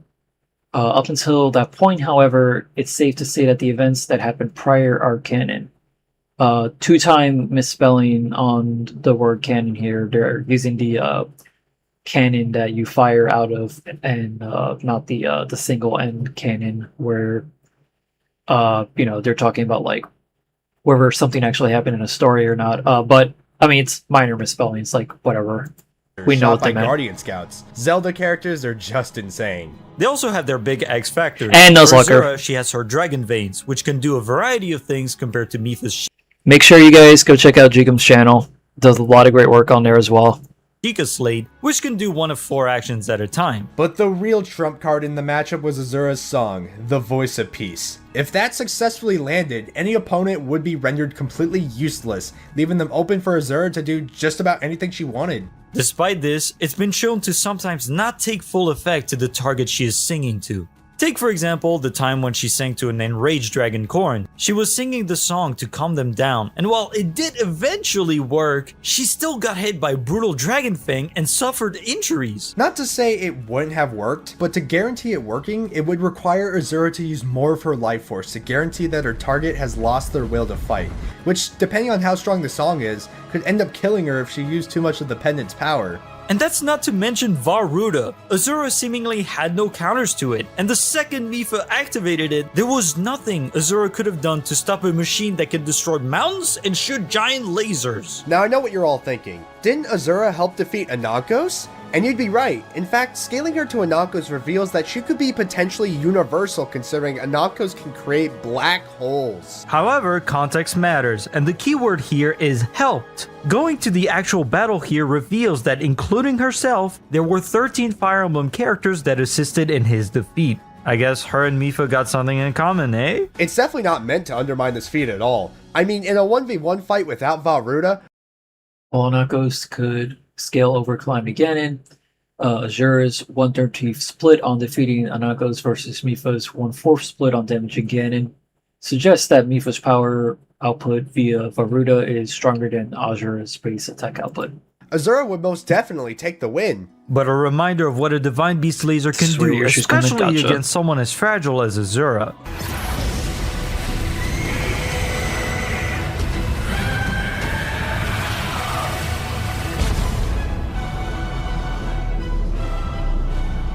Yeah. And to top it all off, Mipha's trident was always being. If Mipha was on her own with her, if Mipha was on her own with her Divine Beast, this attack would only do 1/8 of Ganon's health, while the combined help of the other two champions will allow for half of its health to be removed. Powered up. Yeah. And to top it all off, Mipha's trident was always being powered up when it came into contact with water. Since Mipha's fighting a water manipulator, this is the equivalent of fighting Popeye with a spinach shooting cannon. Also, while both can heal their allies, Mipha can heal herself. Important to note that a lot of Azura's healing comes from passive abilities such as healing Descent. but even then, it's very residual at best, and her main form of support is through letting her allies attack twice and giving buffs. From being popped by with a spinach shooting cannon. Also, while both can heal their allies, Mipha can heal herself from just about anything that Azura threw at her, while Azura's healing is more residual and comes from her lance, not her own powers. While both princesses are very adept when battling amongst the waves, only one received the grace of victory. The winner is Mipha. But wait a minute, does it have to end this way? I mean, it's the month of June. It's Pride Month. Surely we can end this on a happy ending, can't we? Oh my god. Will you marry me? Of course.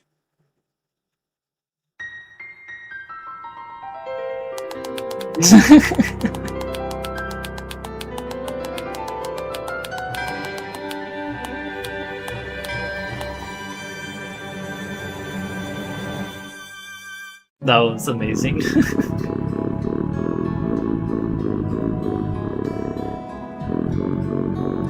Jason Voorhees? Is that Asta?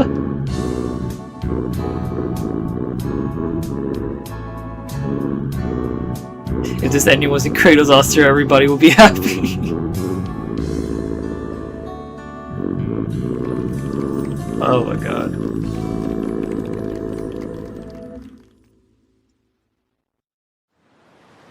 Aw. Okay, that was a lot of fun, I'm not gonna lie. Is there more after this? I'm guessing not. No? Okay. Yeah, so... final thoughts. So, as a preface, I am not the hugest Zelda and Fire Emblem guy. So I don't think I'm necessarily, like, the best qualified sort of person to really judge whether or not that the ending or the end results of the characterization had any sort of like strong merit to it, or if it was like accurate or not. But as an outsider, for what it's worth, just judging this product as like through its presentation, through how it uses its time, how it valued my time, when it comes to like writing quality, animation quality, the effort and passion put in, I definitely say that this was an A+, or at least like an A. Definitely not without very minor flaws, but I feel like those said flaws are like very few and far between, that it's kind of like irrelevant in terms of just like visual quality. Again, I mean, like this is a 4K 60 frame per second video. Clearly, a lot of work went into this in terms of the animation. In fact, let me actually go down and see. I know that that Cameron or Okoto has been saying in chat that there are some issues that they have with the episode, so they probably would know like a lot more. So I won't necessarily say like whether or not this could be. I'm gonna leave a like on this video, of course, and I hope you guys do the same. It's not my place to say whether or not this was an accurate fight, but it's also obviously important to note that been saying it for years, and it's important to emphasize again. Versus is very subjective. Any fight could end in any way depending on what is taken into account and how a fight is analyzed by different people. I'd say as like just as it is, like as a passion project and how they managed to pull all this together, it was very well done.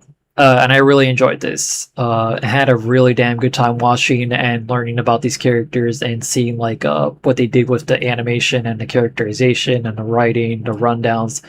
And it was only 20 minutes. It was very well paced. Let's see a description. They have a Discord server, Twitter, Blue Sky. They have another channel with a podcast. They have a code. They have an Epic Games code. So for those of you who play Fortnite, if you guys want to go into the item shop and use the code Cyanice to support them, you can do that as well. Kickstarter backers, shoutouts to them as well. We have all the credits here. Let's see, Director Cyanice, Striped Squid, Research Striped Squid, Cyanice, Crouton, Tegan Morris and 76 Blades, who are the voice actors or actresses for Mipha and Azura, respectively. Arthur Pets. Shokal and Crouton. Very damn good work. They did storyboards, which is great. That's what you gotta do when you do animation. Good sound design, I gotta say, as well. Traditional animation by Azuzu Hikari. Very nice work. Post-production, sprite artists, King Kong, very good work. Environment design. Damn, Crouton took on a lot of the work here. It's very damn good. Very damn good job. Subhan Khan did environment assistance. Pretty cool. Thumbnail art by Lily Moon Draws. Poster artwork by Azure Illustrations. And Kickstarter artwork by P1 Austin. And of course we have the Battle Shrek right here by Great Grace. Composed JP versus Scores. Featuring a Forest Child. Great Grace. Yeah, it's right here. So yeah, make sure you guys obviously go check out their channel right here, Cyanide and Crouton. Like I said, when I end the stream, I'm gonna go to the Vox and I'm gonna leave links to the 3 videos that we watched today in the description. But this was damn good. Let me check out chat real quick. That's definitely one way to do it. They would actually be friends ending. They scale Anna goes to Universal while saying he can also create black holes, and they don't really mention how strong they put Ganon. Yeah, that's fair criticism to bring up, I guess. And saying 1/8 of Ganon is better than 1/13 of Anna goes while saying Fates of Noise. Yeah, I guess that is a fair criticism to bring up. I did notice that as well. Now that you bring that up. Everything else is absolutely phenomenal. You know, Kodo, without context, it looks kind of bad when you say, this is where my issue comes in, followed by everyone in chat talking about the Yuri route. I'm not using my own scaling into this as versus is, you know, it's ver appearing. Not a Yuri route is the best part. Easy 10-10. I did like that they did that. I just have issues with them bringing up how strong they put Ganon, that's all. Since the entire outcome hinged on the Divine Beast being stronger than Azura, that's really all. I'm not going to talk about Fire Emblem and Zelda scaling, because of course, before Can of Worms, although I do agree without Heroes that Mipha should probably should win. It really just depends on if you buy Cosmic Zelda or not. Legit, I'm really hoping that they try this again. They did phenomenally, especially with the sheer love that went to this. Yeah, agreed. I will admit that I am kind of surprised that Mipha came out on top of that. I was thinking that this was probably going to be an Azura win. I mean, all that being said, again, I don't know if it's by at least by Kodo's account, if it's necessarily the best in terms of like research, but I think in terms of just overall presentation and like the clear passion that went into this, and overall it does this job well. And I would likewise love to see more if from these guys if they decide to produce another one. I know that this is marketed as like a one-time sort of thing. Very respectable if this is like the only one that they want to do, but if they want to do more, I'd be very interested in seeing more from them.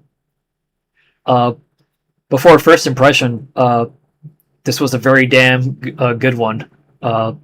Definitely time well spent. I'm curious how long this took to produce, because I imagine this probably did not happen overnight. Like it probably took like, if I had to guess, probably like a year or two. Kodo says I have my major nitpick, but hey, it's some advice for the future if they do it again. Yeah, for sure. I mean, hopefully if they like come across this live stream and they they see this on here. I want to understand 2 years. Oh wow, good, cool. I got it right. Yeah, 2 years sounds about right. I heard that it took about 2 years. Yeah. Yeah, that's cool. Alrighty. So, ladies and gentlemen, I hope you guys enjoyed coming out to stream tonight. I hope you guys can stick around and not leave abruptly before I decide to end. Just stick around for my final words. Yeah, like I said, I had a lot of fun doing this. This was a very experimental stream. I wanted to see how this would go out. I would definitely like to do another one of these. Like I said before earlier, I do not think I would be able to do another stream this week because I'm going to be very busy. I'm going to be very, very busy this month in general. And I want to apologize for doing this one so late for those of you who live in the United States. But this was like literally the best possible time that I would be able to do this stream, and I really wanted to stream again this week and try to do this because I wanted to check these videos out, and I figured it would be fun to do another stream and check them out with you guys. And considering the turnout tonight, I say it was pretty successful. I would definitely like to do this again and showcase off more indie creators. Because I don't think, one of the things that I neglected to mention earlier, that I don't really see a lot of people doing this, where they're just like talking about like indie creators in the sense of like, doing a live stream and just like highlighting them and talking about them and talking about like all the passion and hard work that goes into this when you have like a much smaller team and you don't exactly have like the same budget or consistency as a show like Death Battle. So I just want to say shout out to these creators out here. Obviously, Organization XVX and Hyun Stoja for giving us a home.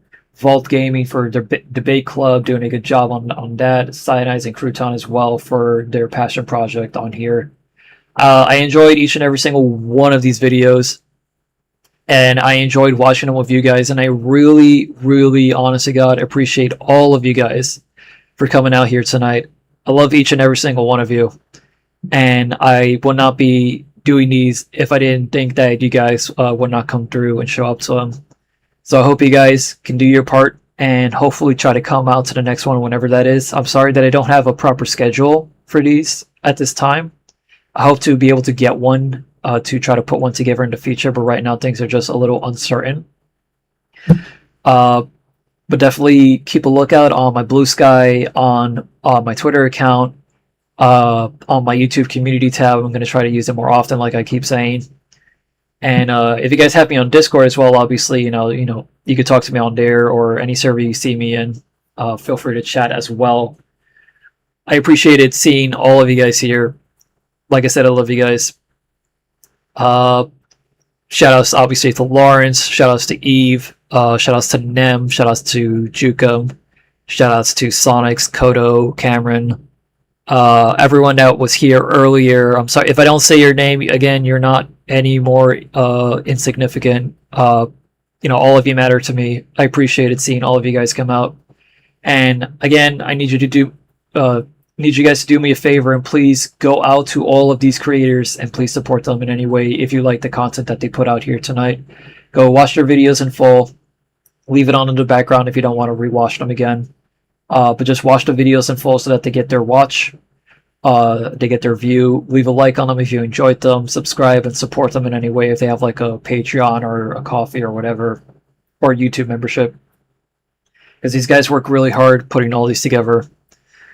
So yeah, thanks for showing these off tonight, man. Probably would have never gotten a chance to cover these on my own. Absolutely, that is the goal that we're trying to do here. Like I said, I hope to come back. It'd be nice to do one next week. We'll play it by ear.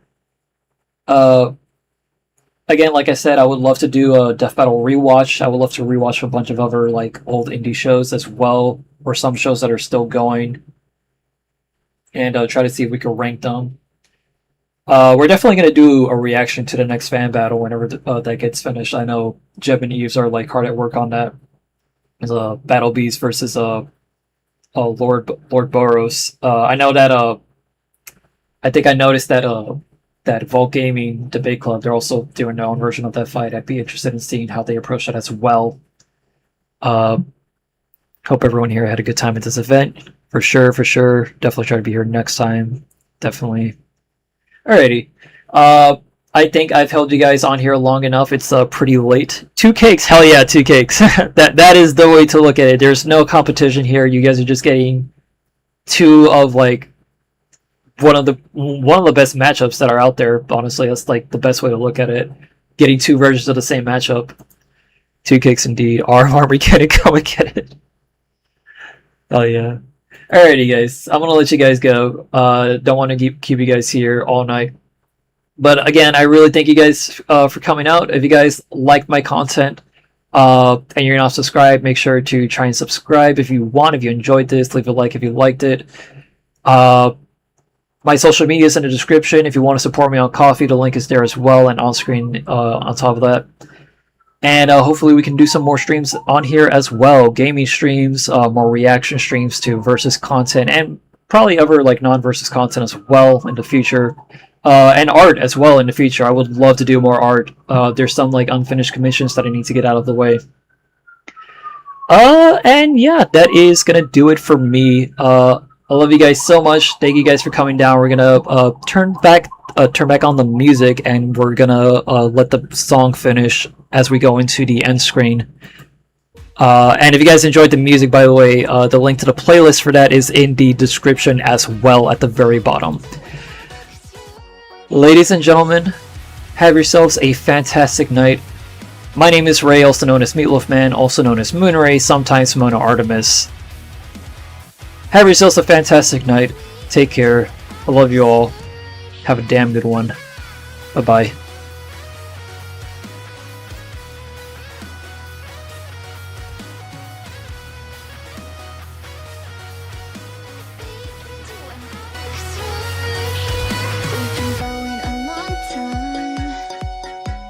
Working day and night, I know that you're tired, checking the calendar, crossing off the days, now I'm on my way. It feels like so long ago, but like yesterday too, you know.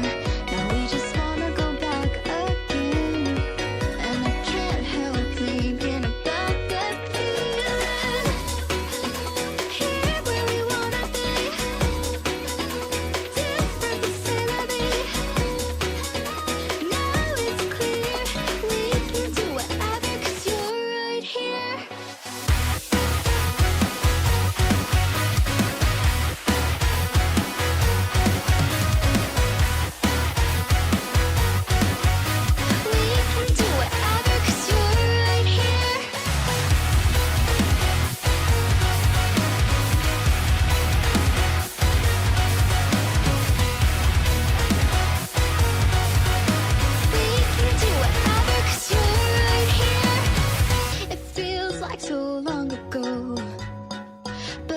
Yesterday too, you know. Now we just wanna go back again.